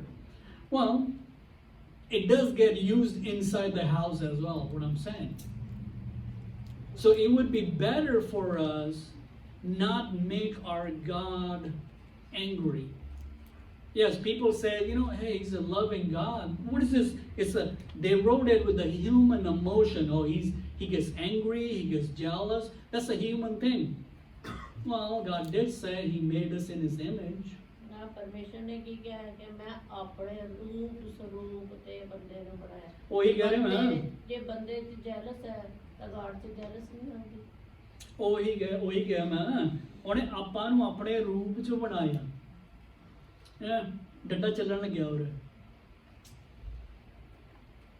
ਕਿਉਂ ਚੱਲਣ ਲੱਗਿਆ? ਕਿਉਂਕਿ ਕਹਿੰਦਾ ਅਦੋਮ ਦੇ ਬੁੱਤਾਂ ਦੇ ਝੁਕ ਗਿਆ ਤੂੰ। ਉਹਨਾਂ ਦੀ ਬੇਸਿਕਲੀ ਉਹਨਾਂ ਦੀ ਗੱਲਾਂ 'ਚ ਝੁਕ ਗਿਆ, ਬਾਹਰਲਿਆਂ ਦੀ ਗੱਲਾਂ 'ਚ ਝੁਕ ਗਿਆ। Verse 21. Verse 21. So Joash, king of Israel, attacked. He and Amaziah, king of Judah, faced each other in Beth-Shemesh in Judah. Judah was routed by Israel, and every man fled to his home. ਕੀ ਹੋਇਆ? Okay ਜੀ, ਇਹ ਹਟਦਾ ਨਹੀਂ ਸੀ, ਯਾਨੀ ਗੱਲ ਮੰਨੀ ਨਹੀਂ। ਹੁਣ ਪਤਾ ਚੱਲਦਾ ਕਿਉਂ ਨਹੀਂ ਮੰਨੀ। ਪਰਮੇਸ਼ਵਰ ਇਹ ਕਹਿੰਦਾ ਖੜ ਜਾ, ਹੁਣ ਮੈਂ ਤੈਨੂੰ ਥੋੜਾ ਸਿੱਧਾ ਕਰਾਂ, ਮਾੜਾ ਜਿਹਾ ਦਿਖਾਵਾਂ ਤੈਨੂੰ ਮੈਂ ਕੌਣ ਹਾਂ। ਮੈਂ ਕੀ ਹੋਇਆ? ਲੜ ਪਏ। ਐਸਾ ਲੜੇ ਇਹਨਾਂ ਨੂੰ ਨੱਠਣ ਨੂੰ ਥਾਂ ਨਹੀਂ ਮਿਲਿਆ, ਸਿੱਧਾ ਆ ਕੇ ਘਰੇ ਰੁਕੇ ਨੇ ਸਾਰੇ, ਸਭ ਆਪਣੇ ਘਰ ਨੂੰ ਨੱਠੇ ਨੇ, ਕੱਲਾ ਘਰੇ ਨਹੀਂ ਨੱਠੇ। ਕੀ ਹੋਇਆ? Verse 23. Joash, king of Israel, captured Amaziah, king of Judah, the son of Joash and the son of Ahaziah at Beth-Shemesh. Then Joash brought him to Jerusalem and broke down the wall of Jerusalem from the Ephraim gate to the corner gate, a section about 400 cubits long. 600 foot. He took all the gold and silver and all the articles found in the temple of God that had been in the care of Obed-Edom, together with the palace treasures and the hostages, and returned to Samaria. ਕੀ ਹੋਇਆ? ਉਹਦਾ ਅਸਰ ਕੀ ਹੋਇਆ? ਰਾਜੇ ਦੀ ਬੇਵਕੂਫੀ ਨਾਲ। ਪਰਮੇਸ਼ਵਰ ਕਹਿੰਦਾ ਜਿਸ ਤਾਕਤ ਤੁਹਾਨੂੰ ਆਦਰ ਹੈ ਨਾ, ਉਹ ਮੈਂ ਤਾਕਤ ਤੇ ਖਤਮ ਕਰਕੇ ਦਿਖਾਣਾ ਤੁਹਾਨੂੰ। ਤਾਕਤ ਕੀ? ਸਰੀਰ ਦੀ ਤਾਕਤ ਹੈ। ਸਰੀਰ 'ਚ ਜਿਹੜੀ ਤਾਕਤ ਤੁਹਾਨੂੰ ਆਪਣਾ ਘਮੰਡ, ਉਹ ਕਹਿੰਦਾ ਮੈਂ ਖਤਮ ਕਰਦਾ। ਉਹ ਕਹਿੰਦਾ ਉਹ ਹਾਰੇ ਹੀ ਨਹੀਂ, ਰਾਜੇ ਨੂੰ ਫੜ ਵੀ ਲਿਆ ਉਹਨੇ, ਆਪਣਾ ਕੈਦੀ ਬਣਾ ਲਿਆ। ਕਹਿੰਦਾ ਕੈਦੀ ਨਹੀਂ ਬਣਾਇਆ, ਜਰੂਸਲਮ ਤੱਕ ਆ ਕੇ ਉਹਨੇ ਢਾਤਾ ਟੈਂਪਲ ਦੀ ਦੀਵਾਰ ਨੂੰ। ਕਿਹੜੇ ਗੇਟ ਆਏ ਉਹਨੇ? ਈਫਰਮ ਵਾਲੀ ਸਾਈਡ, ਜਿਹੜੇ ਉਹ ਲੋਕਾਂ ਨੂੰ ਇਹਨੇ ਕੱਢਿਆ ਸੀ। ਇਸ ਦਾ ਮਤਲਬ ਉਹ ਜਿਹੜੇ ਕੱਢੇ ਉੱਥੇ ਤੱਕ ਗੱਲ ਰਾਜੇ ਤੱਕ ਪਹੁੰਚ ਗਈ। ਉਹੀ ਲੋਕ ਵਿੱਚ ਨਾਲ ਆਏ ਹੋਣੇ ਆ ਲੜਨ। ਉਹੀ ਲੋਕਾਂ ਨੇ ਆਪਣਾ ਬਦਲਾ ਲਿੱਤਾ। ਕਹਿੰਦਾ ਗੇਟ ਢਾਤਾ ਉਹਨਾਂ ਨੇ, ਦੀਵਾਰ ਢਾਤੀ ਉਧਰਲਾ ਸੇ ਕੀ ਆ ਉਹਨਾਂ ਦੀ ਦਿਮਾਗ ਫਿਰਿਆ ਹੋਇਆ। ਦੇਖੋ ਉਹ ਪਤਾ ਹੀ ਹੈ, ਪਹਿਲਾਂ ਹੀ ਪਤਾ ਆਪਾਂ ਨੂੰ, ਕਿਉਂਕਿ ਰਿਜੈਕਟਡ ਨੇ। ਨਹੀਂ, ਯਰੂਸ਼ਲਮ ਦੇ ਵਿੱਚ ਕੀ ਹੈ, ਹਰ ਇੱਕ ਦੀਵਾਰ ਤੇ ਉਦੋਂ ਜਿਹੜਾ ਸੀਗਾ ਉਹਦੇ ਤੇ 3 ਉਹ ਬਣਾਏ ਹੋਏ ਸੀ ਗੇਟ, ਔਰ ਚਾਰੇ ਪਾਸੇ 12 ਬੱਚਿਆਂ ਦੇ ਗੇਟ ਬਣਾਏ ਹੋਏ ਸੀ। ਉਹਨਾਂ ਨੇ ਜਿਹੜਾ ਇਫਰਾਇਮ ਦੇ ਗੋਤ ਦਾ ਗੇਟ ਸੀਗਾ ਨਾ, ਉਹ ਢਾਤਾ। ਨਹੀਂ ਉਹੀ ਹਾਂ, ਢਾਤਾ, ਕੱਲ ਢਾਏ ਨਹੀਂ, ਲੁੱਟ ਕੇ ਵੀ ਲੈ ਗਏ। ਪਰਮੇਸ਼ਵਰ ਦਾ ਜਿਹੜਾ ਖਜ਼ਾਨਾ ਰੱਖਿਆ ਹੁੰਦਾ, ਕਹਿ ਲਓ ਖਜ਼ਾਨਾ ਨਹੀਂ, ਉਹਦੀ ਬੇਸਿਕਲੀ ਆਫਰਿੰਗ ਆ, ਗੱਲਾਂ ਕਹਿ ਲਓ, ਉਹ ਤੋੜ ਕੇ ਲੈ ਗਏ।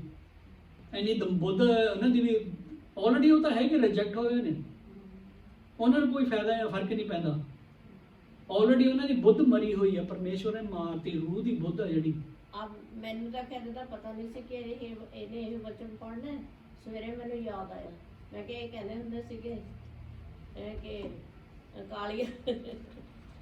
ਕਾਲੀਆ ਤੂੰ ਹੁਣ ਫਿਰ ਗੋਲੀ ਖਾ। ਮੈਨੂੰ ਇਹ ਯਾਦ ਆਈ ਇਹਨਾਂ ਦੀ ਗੱਲ। ਸੋ ਇਹਦੇ ਵੀ ਕਾਲੀਏ ਦੀ ਗੋਲੀ ਬਚੀ। ਓਏ ਕੀ ਹੋਇਆ, ਮਤਲਬ ਕਿੱਥੇ ਤੱਕ ਗੱਲ ਗਈ।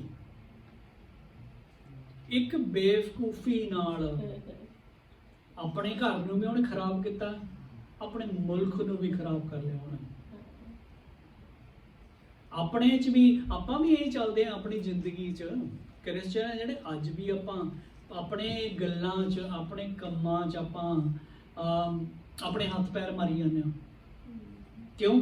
ਕਿਉਂਕਿ ਆਪਾਂ ਨੂੰ ਦਿਖਦਾ, ਓਏ ਆਪਣੇ ਗਵਾਂਢੀ ਨੇ ਕੀ ਕਰ ਲਿਆ, ਆਪਣੇ ਰਿਸ਼ਤੇਦਾਰਾਂ ਨੇ ਕੀ ਕਰ ਲਿਆ, ਇਹ ਕਰ ਲਿਆ, ਉਹ ਕਰ ਲਿਆ, ਆਪਾਂ ਵੀ ਕੁਝ ਕਰੀਏ। ਸਮਾਂ ਕਿ ਆਪਾਂ ਕਹੀਏ ਮੈਨੂੰ ਜੋ ਪਰਮੇਸ਼ਰ ਤੋਂ ਮੈਂ ਉਸ 'ਚ ਖੁਸ਼ ਹਾਂ। ਕਿਉਂਕਿ ਉਸ 'ਚ ਕੀ ਆ, ਪਰਮੇਸ਼ਰ ਕਹਿੰਦਾ ਮੈਂ ਉਸ 'ਚ ਸਭ ਕੁਝ ਦੇ ਦੇਣਾ ਤੈਨੂੰ, ਜੋ ਤੇਰੇ ਗਵਾਂਢੀ ਕੋਲ ਵੀ ਨਹੀਂ ਹੈ ਉਹ ਮੈਂ ਤੈਨੂੰ ਦੇ ਦੂੰਗਾ। ਪਰ ਆਪਾਂ ਭੁੱਲ ਜਾਂਦੇ ਹਾਂ, ਆਪਣੇ ਹੱਥ ਪੈਰ ਮਾਰਦੇ ਆ, ਆਪਣੇ ਹੱਥ ਪੈਰ ਨਾਲ ਮਾਰਨ ਨਾਲ ਆਪਾਂ ਗਲਤ ਕਦਮ ਚੱਕ ਲੈਂਦੇ ਆ, ਜਿਹਦੇ ਨਾਲ ਪਰਮੇਸ਼ਰ ਨੂੰ ਆਪਣੇ ਤੋਂ ਦੂਰ ਹੋ ਜਾਂਦਾ, ਦੂਰ ਕਰ ਲੈਂਦੇ ਆਪਾਂ। ਉਹ ਹੁੰਦਾ ਨਹੀਂ, ਆਪਾਂ ਕਰਦੇ ਆ, ਆਪਾਂ ਕਰਦੇ ਆ। ਤੇ ਉਹਦੇ ਨਾਲ ਕੀ ਆ, ਆਪਣੇ ਘਰੇ ਤਕਲੀਫ ਆਉਂਦੀ ਆ। ਆਪਣੀ ਵੀ ਤਾਕਤ ਪਰਮੇਸ਼ਰ ਖਤਮ ਕਰ ਦਿੰਦਾ। ਕਹਿੰਦਾ ਤੁਹਾਡੀ ਬੁੱਧ ਜਿਹੜਾ ਤੁਸੀਂ ਕੀਤਾ ਹੈ ਨਾ, ਦੇਖ ਲਓ ਹੁਣ ਉਹਦਾ ਆਨੰਦ ਲੈ ਲਓ ਉਸ 'ਚ। ਕਿਉਂਕਿ ਆਨੰਦ ਲੈ ਲਓ ਕਿ ਮਤਲਬ ਇਹ ਤਾਂ ਗੱਲ ਆ, ਉਹ ਆਨੰਦ ਮਿਲਦਾ ਨਹੀਂ ਉਸ 'ਚ, ਦੁੱਖ ਹੀ ਆਉਂਦਾ ਉਸ 'ਚ, ਤਕਲੀਫ ਹੀ ਆਉਂਦੀ ਆ, ਲੈਣੇ ਤੇ ਦੇਣੇ ਪੈ ਜਾਂਦੇ ਨੇ, ਬਹੁਤ ਭਾਰੀ ਪੈਂਦੇ। ਜਿਵੇਂ ਉਹ ਕੀ ਕਹਿੰਦੇ ਪੰਜਾਬੀ 'ਚ ਡੈਡੀ ਕਹਿੰਦੇ ਹੁੰਦੇ, ਉਹ ਮੂਛਾਂ ਨਾਲ ਦਾੜੀ ਨਾਲ ਮੁੱਛਾਂ ਨਾ, ਦਾੜੀ ਨਾਲ ਮੁੱਛਾਂ ਭਾਰੀਆਂ ਹੋ ਜਾਣਗੀਆਂ, ਫਿਰ ਪੁੱਠੀ ਗੱਲ ਪੈ ਜਾਂਦੀ ਆ। ਮੁੱਛਾਂ ਤਾਂ ਛੋਟੀ ਛੋਟੀਆਂ ਨੇ, ਐਡਾ ਦਾੜਾ ਹੁੰਦਾ ਲੋਕਾਂ ਦਾ, ਕੁਆਂਟਲ ਦਾ, ਮੁੱਛਾਂ ਟੱਪ ਜਾਂਦੀਆਂ ਉਹਦੇ ਨਾਲ। ਸੱਚਾਈ ਆ, ਜੇ ਆਪਾਂ ਪਰਮੇਸ਼ਵਰ ਦੀ ਗੱਲ 'ਚ ਚੱਲਾਂਗੇ ਨਹੀਂ, ਆਪਣਾ ਵੀ ਐਂ ਅੰਤ ਹੁੰਦਾ ਹੀ ਆ। ਚਲੋ ਇਹ ਆਪਣਾ ਆ ਕੇ ਕੋਈ ਆਪਣਾ ਢਰ ਨਹੀਂ ਆਂਦਾ, ਆਪਣਾ ਖਜ਼ਾਨਾ ਨਹੀਂ ਖੋਹ ਲੈਂਦਾ, ਆਪਣਾ ਘਰ ਨਹੀਂ ਲੁੱਟਿਆ ਜਾਂਦਾ, ਆਪਣੀ ਰੂਹ 'ਚ ਲੁੱਟਿਆ ਗਿਆ ਵਾ, ਆਪਣੀ ਪਰ ਰੂਹ 'ਚ ਲੁੱਟਿਆ ਗਿਆ, ਸ਼ਾਂਤੀ ਨਹੀਂ ਰਹਿੰਦੀ ਘਰ 'ਚ। ਉਹੀ ਆ, ਰੂਹ 'ਚ ਲੁੱਟਿਆ ਗਿਆ, ਘਰ ਦੀ ਸ਼ਾਂਤੀ ਨਹੀਂ ਹੈ, ਤੁਹਾਡੀ ਰੂਹ 'ਚ ਕੁਛ ਨਹੀਂ ਰਿਹਾ। ਤਾਂ ਹੀ ਆਪਾਂ ਪ੍ਰਾਰਥਨਾ ਕਰਦੇ ਆਂ ਤੇ ਉਹਦਾ ਜਵਾਬ ਛੇਤੀ ਛੇਤੀ ਨਹੀਂ ਆਉਂਦਾ। ਫਿਰ ਆਪਾਂ ਸਮਝੀਏ ਗੱਲ ਨੂੰ, ਪਰਮੇਸ਼ਵਰ ਦੇ ਗੱਲਾਂ 'ਚ ਚੱਲੀਏ, ਕੱਲੇ ਸਰੀਰ 'ਚ ਨਹੀਂ, ਰੂਹ 'ਚ ਵੀ, ਅੰਦਰ ਵੀ ਚੱਲੀਏ, ਆਪਣੇ ਮਨ ਨੂੰ ਆਪਾਂ ਚਲਾਈਏ।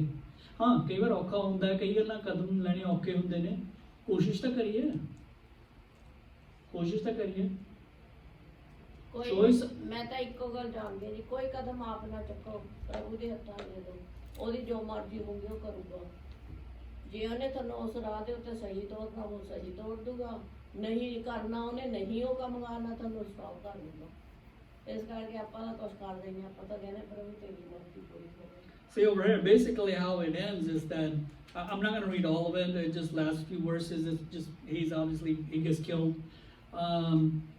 But what's the result of that? I mean, this guy Now he loses the battle. He not only loses the battle, he gets captured. Not only captured, the other king comes all the way to his palace in Jerusalem, takes his treasure, breaks down the wall of the temple of God, takes all the treasures from the temple of God.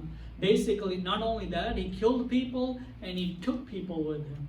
Basically, just like a regular battle, regular fight. He was strong, he came and victorious, and he took whatever he wanted to. And that's what he did.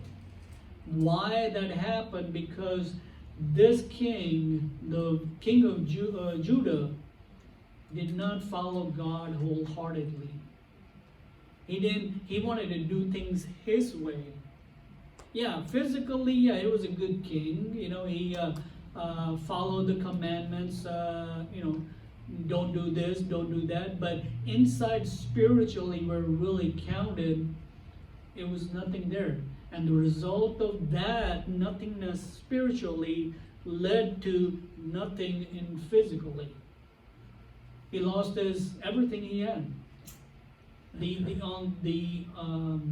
On the strength that he had built his pride, his arrogance that he was standing on, that foundation, well, the other king wiped it all out. Because God allowed it. God did it. That's what God is saying. And that was why this guy didn't do what I told him to do.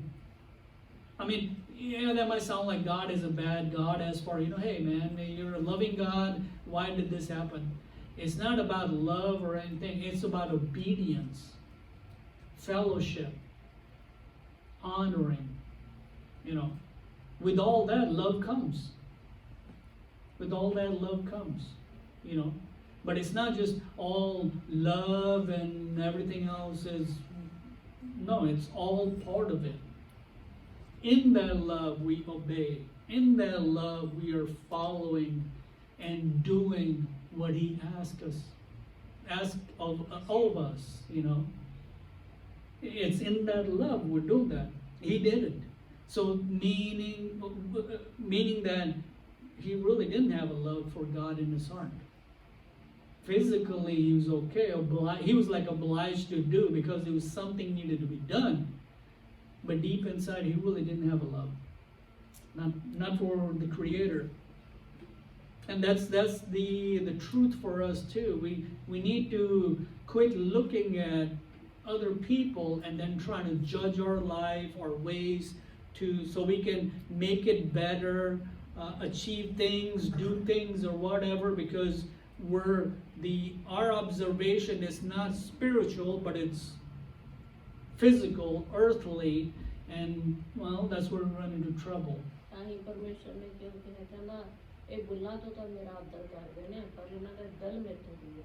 Well, that's true. That's why even time and time again, God said that, well, they honor me with their lips, but deep in their heart, they don't.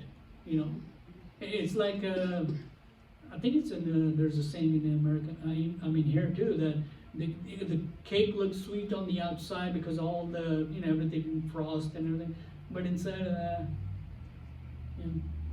and that's how we become. We all look nice on the outside, but deep inside we're nothing because God is not there. Because we made a choice to not put Him there. The choice is ours. God has already chosen us from the beginning. The Bible says He chose us. He came, pursued. Like a cop goes behind a bad guy, God went behind us saying, hey, be mine, be mine, be mine. But in the end, He still gave us a choice. God wants us to be His, but it's our choice if we are going to be His. ਮੈਂ ਕਈ ਵਾਰ ਬੈਠੇ ਸੋਚਦੀ ਹੁੰਦੀ ਹਾਂ ਵੀ ਦੇਖੋ ਆਪਾਂ ਕਿੰਨੇ ਭਾਗਾਂ ਵਾਲੇ ਲੋਕ ਹੈ। ਪਰਮੇਸ਼ਰ ਬਾਈਬਲ ਕੀ ਕਹਿੰਦੀ ਹੈ ਕਿ ਸ੍ਰਿਸ਼ਟੀ ਦੇ ਬਣਾਉਣ ਤੋਂ ਪਹਿਲਾਂ ਉਹਨੇ ਪਰਮੇਸ਼ਰ ਨੇ ਸਾਨੂੰ ਚੂਜ਼ ਕਰ ਲਿਆ ਸੀ। ਉਦੋਂ ਤੁਸੀਂ ਖੁਦ ਸੋਚੋ, ਧਰਤੀ ਵੀ ਨਹੀਂ ਬਣੀ, ਕੁਛ ਨਹੀਂ ਬਣਿਆ, ਔਰ ਸਾਨੂੰ ਵੀ ਇਹ ਪਤਾ ਨਹੀਂ ਸੀ ਕਿ ਅਸੀਂ ਕਿੰਨਾ ਸਮਾਂ ਲੰਘ ਗਿਆ ਧਰਤੀ ਬਣੇ ਨੂੰ। ਉਦੋਂ ਪਰਮੇਸ਼ਰ ਨੇ ਸਾਡੇ ਜਿਹੜੇ ਨਾਂ ਨੇ ਆਲਰੇਡੀ ਆਪਣੀਆਂ ਹਥੇਲੀਆਂ ਤੇ ਲਿਖ ਲਏ ਸੀ ਕਿ ਆ ਮੇਰੇ ਨੇ। ਧਰਤੀ ਦੇ ਉੱਤੇ ਦੁਨੀਆ ਬਹੁਤ ਪੈਦਾ ਹੋ ਗਈ, ਪਰ ਆ ਜਿਹੜੇ ਲੋਕ ਨੇ ਇਹ ਮੇਰੇ ਨੇ। ਅਸੀਂ ਕਿੰਨੇ ਭਾਗਾਂ ਵਾਲੇ ਆ ਕਿ ਅਸੀਂ ਧਰਤੀ ਦੇ ਪਿੱਛੇ ਹੀ ਭੱਜੀ ਜਾਂਦੇ ਆ, ਆਹ ਮਿਲ ਜੇ ਸਾਨੂੰ, ਆਹ ਮਿਲ ਜੇ ਸਾਨੂੰ, ਆਹ ਹੋ ਜੇ ਸਾਡਾ, ਆਹ ਹੋ ਜੇ। ਉਹ ਜਿਹਨੇ ਸ੍ਰਿਸ਼ਟੀ ਬਣਾਈ ਆ ਉਹ ਸਾਡੇ ਨਾਂ ਹਥੇਲੀਆਂ ਤੇ ਲਿਖੀ ਬੈਠਾ ਹੈ। ਔਰ ਜੇ ਅਸੀਂ ਉਹਦੇ 'ਚ ਪੂਰੇ ਵੀ ਉਤਰਾਂਗੇ, ਧਰਤੀ 'ਚ ਗੁੰਮ ਹੋ ਜਾਵਾਂਗੇ, ਉਹ ਕਿੱਦਾਂ ਰੱਖੂਗਾ ਉਹਨੂੰ? ਜਦ ਉਹਨੂੰ ਆਪਣੀ ਹਥੇਲੀ ਤੋਂ ਖੁਦ ਨਾਂ ਮਟੇਣਾ ਪਊਗਾ। ਤੁਸੀਂ ਕਰਕੇ ਦੇਖਿਓ ਕਦੇ ਆਪਣੇ ਕਿਸੇ ਬੱਚਿਆਂ ਦੇ ਨਾਂ ਨਾ ਹੱਥਾਂ ਦੇ ਉੱਤੇ ਲਿਖਵਾ ਲਿਓ, ਉੱਥੋਂ ਜਾ ਕੇ ਟੈਟੂ ਬਣਾ ਲਿਓ। ਬਾਅਦ ਦੇ ਵਿੱਚ ਜਿਹੜਾ ਬੱਚਾ ਤੁਹਾਡਾ ਨਹੀਂ ਕਹਿਣੇ ਚਾਹੂਗਾ ਨਾ, ਉਹ ਚਲੇ ਜਾਊਗਾ, ਉਹਦਾ ਤੁਸੀਂ ਮਟੇ ਕੇ ਦੇਖਿਓ ਜਰਾ, ਫਿਰ ਕਿੰਨਾ ਦੁੱਖ ਹੁੰਦਾ ਕਰਨਾ। ਇਸੇ ਤਰ੍ਹਾਂ ਪਰਮੇਸ਼ਰ ਹੈ, ਉਹ ਪਰਮੇਸ਼ਰ ਵੀ ਇਸੇ ਤਰ੍ਹਾਂ ਹੈ। ਉਹ ਤਾਂ ਹੀ ਉਹ ਕਿਉਂ ਕਹਿੰਦਾ ਜਦ ਮੈਂ ਆਪਣੇ ਬੱਚੇ ਆਉਣ ਦਿੰਦਾ, ਕਹਿੰਦਾ ਮੈਂ ਖੂੰਜੇ 'ਚ ਬਹਿ ਕੇ ਰੋਂਦਾ। ਉਹਨੂੰ ਕੀ ਲੋੜ ਹੈ ਰੋਣ ਦੀ? ਆਹ ਸਾਰੀ ਸ੍ਰਿਸ਼ਟੀ ਤਾਂ ਉਹਨੇ ਬਣਾਈ ਹੈ, ਉਹਨੂੰ ਕੀ ਜ਼ਰੂਰਤ ਹੈ ਰੋਣ ਦੀ? ਇਸ ਕਰਕੇ ਮੈਂ ਇਹ ਕਹਿਣੀ ਨਹੀਂ ਹੈ ਕਿ ਪਰਮੇਸ਼ਰ ਤੋਂ ਇਲਾਵਾ ਕੁਛ ਨਹੀਂ ਹੈ। ਆਹ ਸੰਸਾਰ ਤਾਂ ਦੇਖੋ, ਆਪਾਂ 60, 70, 80 ਸਾਲ ਹੈ ਹੁਣ ਇਹ ਨੇ, ਇਹਨਾਂ ਨੇ ਜ਼ਿੰਦਗੀ ਦੇ ਵਿੱਚ ਕਿੰਨਾ ਕੁਛ ਕੀਤਾ, ਸਭ ਕੁਛ ਕੀਤਾ, ਪਰ ਸ਼ੁਕਰ ਹੈ ਪ੍ਰਭੂ ਦਾ ਕਿ ਉਹਨੇ ਉਹਨਾਂ ਨੂੰ ਚੁਣਿਆ ਹੋਇਆ ਸੀ। ਅੱਜ ਉਹਨਾਂ ਦੇ ਘਰ ਬੈਠੇ ਆ। ਜੇ ਉਹ 75 ਸਾਲ ਦੇ ਇਸ ਧਰਤੀ ਦੇ ਉੱਤੇ ਰਹਿ ਗਏ ਤਾਂ ਕੀ ਵੱਡੀ ਗੱਲ ਆ, ਉੱਥੇ ਕਰੋੜਾਂ ਸਾਲ ਰਹਿਣਾ ਉਹਨਾਂ ਨੇ। ਜਦ ਤੱਕ ਪਰਮੇਸ਼ਰ ਹੈ ਤਦ ਤੱਕ ਉਹ ਹੈਗੇ ਨੇ ਉੱਥੇ। ਔਰ ਤੁਹਾਨੂੰ ਪਤਾ ਹੈ ਕਿ ਪਰਮੇਸ਼ਰ ਨੇ ਕੀ ਵਾਅਦਾ ਕੀਤਾ ਹੈ? ਜਿੱਦਣ ਉਹ ਨਵੀਂ ਧਰਤੀ ਬਣਾਊਗਾ ਉਸ ਦਿਨ ਅਸੀਂ ਲੋਕ ਉਹਦੇ ਉੱਤੇ ਵਸਾਂਗੇ ਔਰ ਸਦਾ ਸਦਾ ਲਈ। ਆਹ ਧਰਤੀ ਤਾਂ ਕੁਛ ਵੀ ਨਹੀਂ ਹੈ ਉਹਦੇ ਮੂਹਰੇ। ਪਰਮੇਸ਼ਰ ਨੇ ਕਿਹਾ ਕਿ ਧਰਤੀ ਤਾਂ ਨਮੂਨਾ ਹੈ ਉਹਦੇ ਮੂਹਰੇ। ਅਸੀਂ ਤਾਂ ਹੀ ਕਹਿੰਦੇ ਹਾਂ, ਅਸੀਂ ਉਸ ਆਸ 'ਚ ਜਿਉਂਦੇ ਹਾਂ, ਉਸ ਆਸ 'ਚ ਕਦੋਂ ਸਮਾਂ ਆਊਗਾ। ਚਾਹੇ ਅੱਜ ਅਸੀਂ ਰੂਹਾਂ 'ਚ ਉਹਦੇ ਘਰ ਹੈ, ਉਹ ਦਿਨ ਆਊਗਾ ਕਿ ਧਰਤੀ ਨਵੀਂ ਬਣੂਗੀ, ਕਿਉਂਕਿ ਉਹਦਾ ਵਾਅਦਾ ਨਵੀਂ ਧਰਤੀ ਬਣਾਊਗਾ ਜਿੱਥੇ ਕਹਿੰਦਾ ਸੱਪ ਤੇ ਸ਼ੇਰ ਤੇ ਮੇਮਣਾ ਉਹ ਸਾਰੇ ਇਕੱਠੇ ਬਹਿ ਕੇ ਘਾਹ ਖਾਣਗੇ। ਉੱਥੇ ਕਹਿੰਦਾ ਚਾਹੇ ਬੱਚਾ ਉਹ ਸੱਪ ਦੀ ਗਰਮੀ ਤੇ ਵੀ ਬੈਠ ਜਵੇ, ਉਹਨੂੰ ਦੱਸੂਗਾ ਨਹੀਂ। ਕਿਉਂ? ਕਿਉਂਕਿ ਉਹ ਪਰਮੇਸ਼ਰ ਦੇ ਹੁਕਮ 'ਚ ਹੈ। ਇਸ ਕਰਕੇ ਅਸੀਂ ਉਸ ਆਸ ਦੇ ਵਿੱਚ ਜਿਉਂਦੇ ਹਾਂ। ਚਾਹੇ ਅਸੀਂ ਠੀਕ ਹੈ ਸਰੀਰ 'ਚ ਇਸ ਧਰਤੀ 'ਤੇ ਘੁੰਮਦੇ ਫਿਰਦੇ ਹਾਂ, ਉਹ ਤਾਂ ਹਰ ਇੱਕ ਨੇ ਘੁੰਮਣਾ। ਜਦ ਸਮਾਂ ਆਊਗਾ, ਇਹ ਮੈਂ ਕਹਿੰਦੀ ਹੁੰਦੀ ਹਾਂ ਮਾਈਕ ਨੂੰ, ਮੈਂ ਕਿਹਾ ਜਦੋਂ ਇੱਕ ਸਮਾਂ ਆਊਗਾ ਮੈਂ ਵੀ ਤੁਰ ਜਾਣਾ। ਤੇ ਫਿਰ ਇੱਕ ਸਮਾਂ ਆਊਗਾ ਜਦ ਅਸੀਂ ਫਿਰ ਦੁਬਾਰਾ ਇਸ ਧਰਤੀ ਦੇ ਉੱਤੇ ਰਹਾਂਗੇ, ਸਾਰੇ ਜਣੇ ਇਕੱਠੇ, ਔਰ ਵਧੀਆ ਘਰ ਪਾਉਣਗੇ ਸਾਡੇ। ਚਲੋ ਜੀ, ਇਹ ਵਚਨ ਹੈ ਅੱਜ ਦਾ।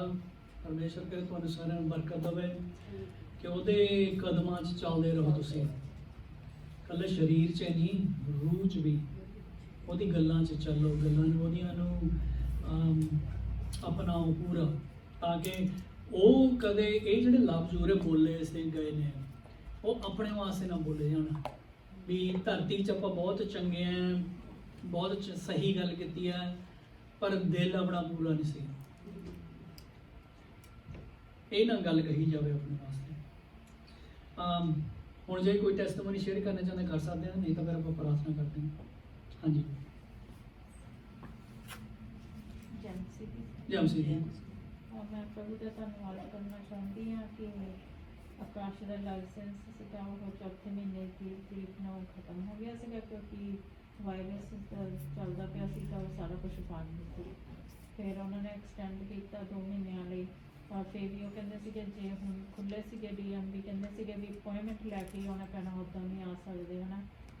ਅਸੀਂ ਕਿਹਾ ਤਾਂ ਔਖਾ ਵਾ, ਅਪੋਇੰਟਮੈਂਟ ਵੀ ਨਹੀਂ ਹਜੇ, ਕਹਿੰਦੇ ਅਪੋਇੰਟਮੈਂਟਾਂ ਵੀ ਨਹੀਂ ਓਪਨ ਆ, ਕੁਛ ਵੀ ਨਹੀਂ ਗਾ, ਜਾ ਨਹੀਂ ਸਕਦੇ। ਉੱਥੇ DMV ਚੈੱਕ ਕਰਨ ਗਿਆ, ਉੱਥੋਂ ਉਹਨਾਂ ਨੇ ਮੋੜਤਾ ਵੀ ਨਹੀਂ ਹਜੇ ਨਹੀਂ, ਅੰਦਰ ਨਹੀਂ ਜਾਣ ਦੇਣਾ। ਫਿਰ ਮੈਂ ਥਰਸਡੇ ਫੋਨ ਕੀਤਾ DMV ਨੂੰ, ਕਹਿੰਦਾ ਮੈਂ ਨਹੀਂ ਕਰਨਾ ਮੈਮ, ਮੈਂ ਆਪ ਗਿਆ ਹੈ ਨਾ ਫੋਨ ਕਰ ਕਰਕੇ, ਅਤੇ ਉਹੀ ਗੱਲਾਂ ਕਰਦੇ ਉਹ ਬਾਰ ਭੇਜ ਦਿੰਦੇ ਵਾਪਸ। ਮੈਂ ਕਿਹਾ ਚਲ ਮੈਂ ਕਰਕੇ ਦੇ ਦੀ। ਮੈਂ ਇੱਕ ਲੇਡੀ ਸੀਗੀ, 2 ਘੰਟੇ ਮੈਂ ਫੋਨ 'ਤੇ ਹੋਲਡ 'ਤੇ ਪਹਿਲਾਂ, ਤਾਂ ਫਿਰ ਉਹਨੇ ਆਖਿਰ ਮੈਨੂੰ ਫਿਰ ਦੱਸਿਆ, ਕਹਿੰਦੀ ਵੀ ਇੱਦਾਂ ਕਰੋ ਜਾਂ ਚੀਕੋ ਚਲ ਜਾਓ ਜਾਂ ਰੋਜ਼ਗਾਰ ਚਲ ਜਾਓ। ਮੈਂ ਕਿਹਾ ਵੀ ਉਹ ਤਾਂ ਫਿਰ ਪਾਰ ਹੈ ਨਾ, ਮੈਂ ਕਿਹਾ ਵੀ ਜੇ ਉੱਥੇ ਖੋਲ ਸਕਦੇ ਉੱਥੇ ਜਾਣ ਨੂੰ ਦੇ ਸਕਦੇ, ਇੱਥੇ ਕਿਉਂ ਨਹੀਂ ਜਾਣ ਦਿੰਦੇ ਹਨਾ ਅੰਦਰ, ਕਿਉਂ ਨਹੀਂ ਟੈਸਟ ਦੇਣ ਦਿੰਦੇ ਉਹਨੂੰ। ਫਿਰ ਉਹਨੇ ਕਿਹਾ, ਕਹਿੰਦੀ ਵੀ ਸਵੇਰ ਨੂੰ 8 ਵਜੇ ਚੱਲ ਜਾਵੇ ਫਰਾਈਡੇ, ਜਦੋਂ ਟੈਸਟ ਫੋਨ ਕੀਤਾ ਸਵੇਰ ਨੂੰ, ਕਹਿੰਦੀ ਚੱਲ ਜਾਵੇ, ਕਹਿੰਦੀ ਉੱਥੇ ਜਾ ਕੇ ਦੇਖ ਲਵੇ। ਕਹਿੰਦੀ ਉੱਦਾਂ ਮੈਨੂੰ ਉਹਨੇ ਸਾਰਾ ਕੰਪਿਊਟਰ ਸਿਸਟਮ ਚੈੱਕ ਕੀਤਾ ਵੀ ਟੈਸਟ ਲੈਂਦੇ ਆ ਜਾਂ ਨਹੀਂ ਲੈਂਦੇ। ਉਹ ਕਹਿੰਦੀ ਮੇਰੇ ਖਿਆਲ ਲੈਂਦੇ ਆ। ਕਹਿੰਦੀ ਵੀ ਚਲੇ ਜਾਵੇ। ਮੈਂ ਉੱਥੇ 5 ਵਜੇ ਕੰਮ ਤੇ ਜਾਂਦੀ ਹਾਂ, ਨਹੀਂ ਉਦੋਂ ਪਹਿਲਾਂ ਮੈਨੂੰ ਉਠਾ ਕੇ ਗਈ, ਮੈਂ ਕਿਹਾ ਤੂੰ 8 ਵਜੇ ਪੂਰੇ ਉੱਥੇ ਚੱਲ ਜੀ। 8 ਵਜੇ ਚਲੇ ਗਿਆ, ਉਹਨਾਂ ਨੇ ਮੁੜ ਕੇ ਟੈਸਟ ਵੀ ਨਹੀਂ ਲਿਆ। ਉਹਨੇ ਜਾ ਕੇ ਪੇਪਰ ਦਿਖਾਇਆ ਵੀ ਮੇਰਾ ਰੀਨਿਊ ਆ ਟੈਸਟ, ਵੀ ਮੈਂ ਟੈਸਟ ਦੇਣਾ। ਉਹਨਾਂ ਅੰਦਰ ਵਾੜ ਲਿਆ ਉਹਨੂੰ, ਕਹਿੰਦੀ ਕੋਈ ਨਾ, ਕਹਿੰਦੀ ਟੈਸਟ ਨਹੀਂ ਲੈਣਾ। ਫੋਟੋ ਖਿੱਚੀ ਉਹਨਾਂ ਨੇ, ਸਾਰਾ ਉਹਦਾ ਲਾਇਸੈਂਸ ਰੀਨਿਊ ਕਰਤਾ। ਮੈਂ ਪ੍ਰਭੂ ਦਾ ਧੰਨਵਾਦ ਕੀਤਾ। ਮੈਂ ਜੇ ਤੇ ਤੂੰ ਆਪਣੇ ਬੱਚਿਆਂ ਨੂੰ ਇਹਨਾਂ ਰਸਤੇ 'ਤੇ ਚਲਾਇਆ ਤਾਂ ਹੁਣ ਕਾਰਨ ਨਾ ਸਾਰਾ ਤੇਰੇ ਹੱਥ 'ਚ ਹੀ ਆ ਸਾਰਾ। ਪ੍ਰਭੂ ਨੇ ਸਭ ਕਰ ਦਿੱਤਾ। ਮੈਂ ਧੰਨਵਾਦ ਕਰਦੀ ਪ੍ਰਭੂ ਦਾ ਬਹੁਤ। और किसी से कोई फिर हम प्रार्थना करते हैं। चलो प्रार्थना करिए। Hallelujah hallelujah hallelujah. प्यारे पिता परमेश्वर, ਅਸੀਂ ਧੰਨਵਾਦ ਕਰਦੇ ਹਾਂ ਤੁਹਾਡਾ। ਤੁਸੀਂ ਕਿੰਨੇ ਚੰਗੇ ਹੋ ਪਿਤਾ ਪਰਮੇਸ਼ਰ। ਸਾਨੂੰ ਸਾਰਿਆਂ ਨੂੰ ਇਕੱਠੇ ਲਿਆਂਦਾ, ਆਪਣੇ ਘਰ ਲਿਆਂਦਾ ਪਿਤਾ ਪਰਮੇਸ਼ਰ। ਇਹ ਸਾਨੂੰ ਚਾਰਾ ਦੁਆਰਾ ਰਾਹ ਬਣਾਇਆ ਸਾਡੇ ਵਾਸਤੇ ਕਿ ਅਸੀਂ ਇੱਕ ਛੱਤ ਦੇ ਵਿੱਚ ਪਿਤਾ ਪਰਮੇਸ਼ਰ ਇੱਕ ਨਾਂ ਦੇ ਵਿੱਚ ਦੁਬਾਰਾ ਇਕੱਠੇ ਹੋ ਸਕੇ। ਤੁਹਾਡਾ ਧੰਨਵਾਦ ਕਰਦੇ, ਤੁਹਾਡੀ ਮਹਿਮਾ ਤੇ ਵਡਿਆਈ ਕਰ ਸਕੇ ਪਿਤਾ ਪਰਮੇਸ਼ਰ, ਤੁਹਾਡੇ ਬਚਨਾਂ ਨੂੰ ਸਾਂਝੇ ਕਰ ਸਕੇ। ਅਸੀਂ ਧੰਨਵਾਦ ਕਰਦੇ ਹਾਂ ਤੁਹਾਡੇ ਤੋਹਫਿਆਂ ਦਾ। ਤੁਸੀਂ ਮਹਾਨ ਹੋ, ਮਹਾਨ ਹੋ, ਮਹਾਨ ਹੋ। ਇੱਕ ਇੱਕ ਨੂੰ ਛੂਹ ਜੋ ਰਹੇ ਹਨ ਪਿਤਾ ਪਰਮੇਸ਼ਰ। ਇਹਨਾਂ ਦੇ ਸ਼ਰੀਰਾਂ ਨੂੰ ਛੂਹ, ਰੂਹਾਂ ਨੂੰ ਛੂਹ। ਇਹ ਫੈਮਲੀਆਂ 'ਚ ਤਾਕਤ ਦਿਓ ਪਿਤਾ ਪਰਮੇਸ਼ਰ, ਤਾਂ ਕਿ ਤੁਹਾਡੇ ਕਦਮਾਂ 'ਚ ਚੱਲਣ। ਇਹ ਫੈਮਲੀਆਂ 'ਚ ਪਿਤਾ ਪਰਮੇਸ਼ਰ ਤੁਸੀਂ ਵਾਅਦਾ ਕਰਨਾ ਹੈ, ਕਿਉਂਕਿ ਤੁਹਾਡੇ ਬੱਚੇ ਨੇ, ਤੁਹਾਡੇ ਬੇਟੇ ਬੇਟੀਆਂ ਨੇ। ਇਹਨਾਂ ਨੂੰ ਛੂਹ ਪਿਤਾ ਪਰਮੇਸ਼ਰ। ਆਪਣੀ ਸਮਝ ਦੇਣੀ, ਆਪਣੀ ਬੁੱਧ ਦੇਣੀ ਕਿ ਤੁਹਾਡੀ ਗੱਲਾਂ ਦਾ ਆਦਰ ਕਰਨ ਪਿਤਾ ਪਰਮੇਸ਼ਰ, ਉਹਨਾਂ ਦੇ ਵਿੱਚ ਚੱਲਣ। ਇੱਕ ਇੱਕ ਨੂੰ ਛੂਹਣਾ ਪਿਤਾ ਪਰਮੇਸ਼ਰ। ਤੇ ਜੋ ਇਹਨਾਂ ਦੇ ਸਰੀਰ ਤਕਲੀਫਾਂ ਨੇ, ਬਿਮਾਰੀਆਂ ਨੇ, ਉਲਝਣਾਂ ਨੇ ਪਿਤਾ ਪਰਮੇਸ਼ਰ, ਉਹਨਾਂ ਨੂੰ ਤੁਸੀਂ ਸਾਫ਼ ਕਰਨਾ, ਤੁਸੀਂ ਠੀਕ ਕਰਨਾ। ਆਪਣੀ ਦਇਆ ਦੇ ਹੱਥ ਨਾਲ ਛੂਹਣਾ ਇਹਨਾਂ ਨੂੰ ਪਿਤਾ ਪਰਮੇਸ਼ਰ, ਤਾਂ ਕਿ ਸਭ ਬਿਮਾਰੀ ਖਤਮ ਹੋ ਜਾਏ, ਖਤਮ ਹੋ ਜਾਏ ਪਿਤਾ ਪਰਮੇਸ਼ਰ। ਇਹਨਾਂ ਨੂੰ ਤੰਦਰੁਸਤੀ ਆ ਜਾਏ, ਇਹ ਸਰੀਰ, ਇਹ ਫੈਮਲੀਆਂ ਠੀਕ ਹੋ ਜਾਣ ਪਿਤਾ ਪਰਮੇਸ਼ਰ। ਘਰਾਂ 'ਚ ਬਰਕਤ ਲਿਆਣੀ, ਕੰਮਾਂ 'ਚ ਬਰਕਤ ਲਿਆਣੀ ਪਿਤਾ ਪਰਮੇਸ਼ਰ। ਕਾਫੀ ਸਮੇਂ ਤੋਂ ਕੰਮਾਂ 'ਚ ਤਕਲੀਫਾਂ ਜਿਹੜੀਆਂ ਆਈਆਂ ਹੋਈਆਂ ਨੇ, ਉਹਨਾਂ ਨੂੰ ਤੁਸੀਂ ਉਹਨਾਂ 'ਚ ਪਿਤਾ ਪਰਮੇਸ਼ਰ ਬਰਕਤ ਲਿਆਣੀ, ਕਿ ਇਹ ਤਕਲੀਫਾਂ ਦੇ ਸਮੇਂ 'ਚ ਵੀ ਪਿਤਾ ਪਰਮੇਸ਼ਰ ਸਾਡੇ ਘਰਾਂ 'ਚ ਕੋਈ ਘਾਟ ਨਾ ਰਵੇ, ਕੋਈ ਥੁੜ ਨਾ ਹੋਵੇ ਪਿਤਾ ਪਰਮੇਸ਼ਰ। ਕਿਉਂਕਿ ਸਾਡੇ ਘਰ ਨਹੀਂ ਹੈ, ਉਹ ਤੁਹਾਡੇ ਘਰ ਨੇ ਪਿਤਾ ਪਰਮੇਸ਼ਰ। ਤੁਹਾਡੇ ਘਰ ਹੋਣ, ਤੁਹਾਡੇ ਘਰ ਹੋਣ। ਸਾਡੇ ਕਦਮ ਨਾ ਹੋਣ, ਤੁਹਾਡੇ ਕਦਮ ਹੋਣ। ਸਾਡੀ ਗੱਲਾਂ ਨਾ ਹੋਣ, ਪਰ ਤੁਹਾਡੀਆਂ ਗੱਲਾਂ ਹੋਣ। ਇੱਕ ਇੱਕ ਨੂੰ ਛੂਹਣਾ। ਤੇ ਜੋ ਉਰੇ ਹੈ ਨਹੀਂ ਪਿਤਾ ਪਰਮੇਸ਼ਰ, ਉਹਨਾਂ ਵਾਸਤੇ ਪ੍ਰਾਰਥਨਾ ਕਰਦੇ ਹਾਂ। ਜਿੱਥੇ ਵੀ ਉਹਨੇ ਉਹਨਾਂ ਨੂੰ ਛੂਹਣਾ ਪਿਤਾ ਪਰਮੇਸ਼ਰ, ਉਹਨਾਂ ਦੇ ਰਾਹਾਂ ਨੂੰ ਸਿੱਧੇ ਰੱਖਣਾ, ਕਿ ਤੁਹਾਡੇ ਉਹ ਚਾਨਣ 'ਚ ਚੱਲਣ, ਤੁਹਾਡੀ ਦਇਆ 'ਚ ਚੱਲਣ। ਧੰਨਵਾਦ ਕਰਦੇ ਹਾਂ ਸਭ ਕੁਝ ਜੋ ਤੁਸੀਂ ਕੀਤਾ ਹੈ ਤੇ ਜੋ ਤੁਸੀਂ ਕਰੋਗੇ। ਜੀਸਸ ਦੇ ਨਾਂ 'ਚ ਅਸੀਂ ਸਭ ਕੁਝ ਮੰਗਦੇ ਹਾਂ। Amen amen amen. ਹਾਲੇਲੂਇਆ। ਸਾਰੇ ਖੜੇ ਹੋ ਜਾਓ।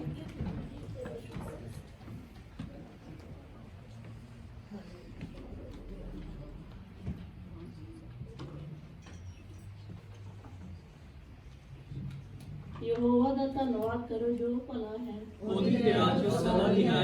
ਦੇਵਤਿਆਂ ਦੇ ਪਰਮੇਸ਼ਰ ਦਾ ਧੰਨਵਾਦ ਕਰੋ, ਉਹਦੀ ਦਇਆ ਜੋ ਸਦਾ ਦੀ ਹੈ। ਪ੍ਰਭੂਆਂ ਦੇ ਪ੍ਰਭੂ ਦਾ ਧੰਨਵਾਦ ਕਰੋ, ਉਹਦੀ ਦਇਆ ਜੋ ਸਦਾ ਦੀ ਹੈ। ਉਸੇ ਦਾ ਜੋ ਇਕੱਲਾ ਹੀ ਵੱਡੇ ਵੱਡੇ ਚਾਰਜ ਕਰਦਾ ਹੈ, ਉਹਦੀ ਦਇਆ ਜੋ ਸਦਾ ਦੀ ਹੈ। ਉਸੇ ਦਾ ਜਿਸ ਨੇ ਆਕਾਸ਼ ਨੂੰ ਬੁੱਧ ਨਾਲ ਬਣਾਇਆ, ਉਹਦੀ ਦਇਆ ਜੋ ਸਦਾ ਦੀ ਹੈ। ਉਸੇ ਦਾ ਜਿਸ ਨੇ ਧਰਤੀ ਨੂੰ ਪਾਣੀਆਂ ਉੱਤੇ ਫੈਲਾਇਆ, ਉਹਦੀ ਦਇਆ ਜੋ ਸਦਾ ਦੀ ਹੈ। ਉਸੇ ਦਾ ਜਿਸ ਵੱਡੀਆਂ ਵੱਡੀਆਂ ਜੋਤਾਂ ਨੂੰ ਬਣਾਇਆ, ਉਹਦੀ ਦਇਆ ਜੋ ਸਦਾ ਦੀ ਹੈ। ਸੂਰਜ ਨੂੰ ਵੀ ਦਿਨ ਉੱਤੇ ਰਾਜ ਕਰੇ, ਉਹਦੀ ਦਇਆ ਜੋ ਸਦਾ ਦੀ ਹੈ। ਚੰਦਰਮਾ ਨੂੰ ਵੀ ਰਾਤ ਉੱਤੇ ਰਾਜ ਕਰੇ, ਉਹਦੀ ਦਇਆ ਜੋ ਸਦਾ ਦੀ ਹੈ। ਜਿਸ ਸਾਡੇ ਮੰਦੇ ਹਾਲ ਵਿੱਚ ਸਾਨੂੰ ਚੇਤੇ ਕੀਤਾ, ਉਹਦੀ ਦਇਆ ਜੋ ਸਦਾ ਦੀ ਹੈ। ਅਤੇ ਸਾਨੂੰ ਸਾਡੇ ਵਿਰੋਧੀਆਂ ਤੋਂ ਛੁਡਾਇਆ, ਉਹਦੀ ਦਇਆ ਜੋ ਸਦਾ ਦੀ ਹੈ। ਜੋ ਸਭ ਜੀਵਾਂ ਨੂੰ ਰੋਟੀ ਦਿੰਦਾ ਹੈ, ਉਹਦੀ ਦਇਆ ਜੋ ਸਦਾ ਦੀ ਹੈ। ਆਕਾਸ਼ ਦੇ ਪਰਮੇਸ਼ਰ ਦਾ ਧੰਨਵਾਦ ਕਰੋ, ਉਹਦੀ ਦਇਆ ਜੋ ਸਦਾ ਦੀ ਹੈ। हे ਪਿਤਾ ਪਰਮੇਸ਼ਰ, हे ਪਿਤਾ ਪਰਮੇਸ਼ਰ, ਜਿਸ ਤਰ੍ਹਾਂ ਤੇਰਾ ਰਾਜ ਜਿਸ ਤਰ੍ਹਾਂ ਤੇਰਾ ਰਾਜ ਸਵਰਗਾਂ ਵਿੱਚ ਹੈ, ਸਵਰਗਾਂ ਵਿੱਚ ਹੈ,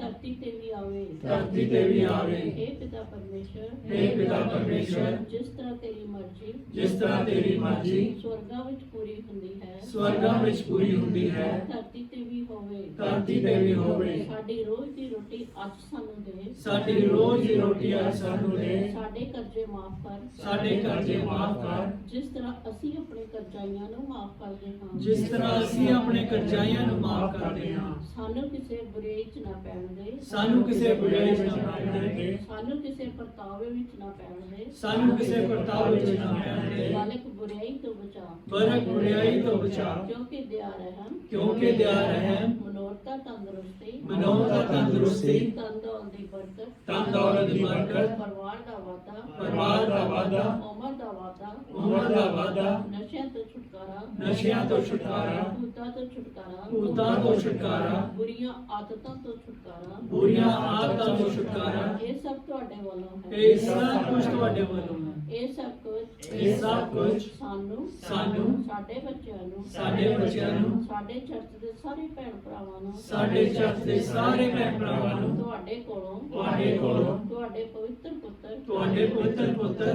ਜੀਸਸ ਦੇ ਨਾਮ ਵਿੱਚ ਮੰਗਦੇ ਹਾਂ, ਜੀਸਸ ਦੇ ਨਾਮ ਵਿੱਚ ਮੰਗਦੇ ਹਾਂ। ਆਮੀਨ। Amen. ਆਮੀਨ, ਆਮੀਨ, ਆਮੀਨ।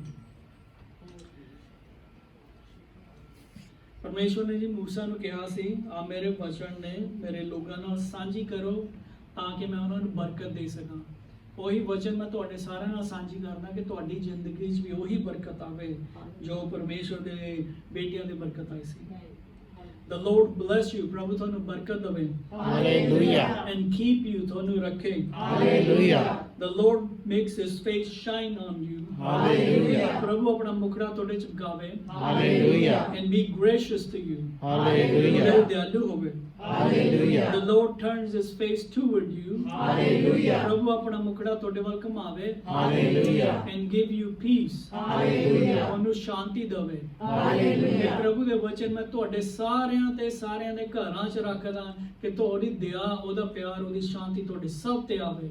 ਜੀਸਸ ਦੇ ਨਾਂ 'ਚ ਅਸੀਂ ਮੰਗਦੇ ਹਾਂ। Amen, amen, amen. Hallelujah, Hallelujah. Hallelujah, Hallelujah. Hallelujah, Hallelujah. Hallelujah, Hallelujah. Hallelujah, Hallelujah. Hallelujah, Hallelujah. Hallelujah. Hallelujah. Thank you, Lord. Thank you, God. Hallelujah.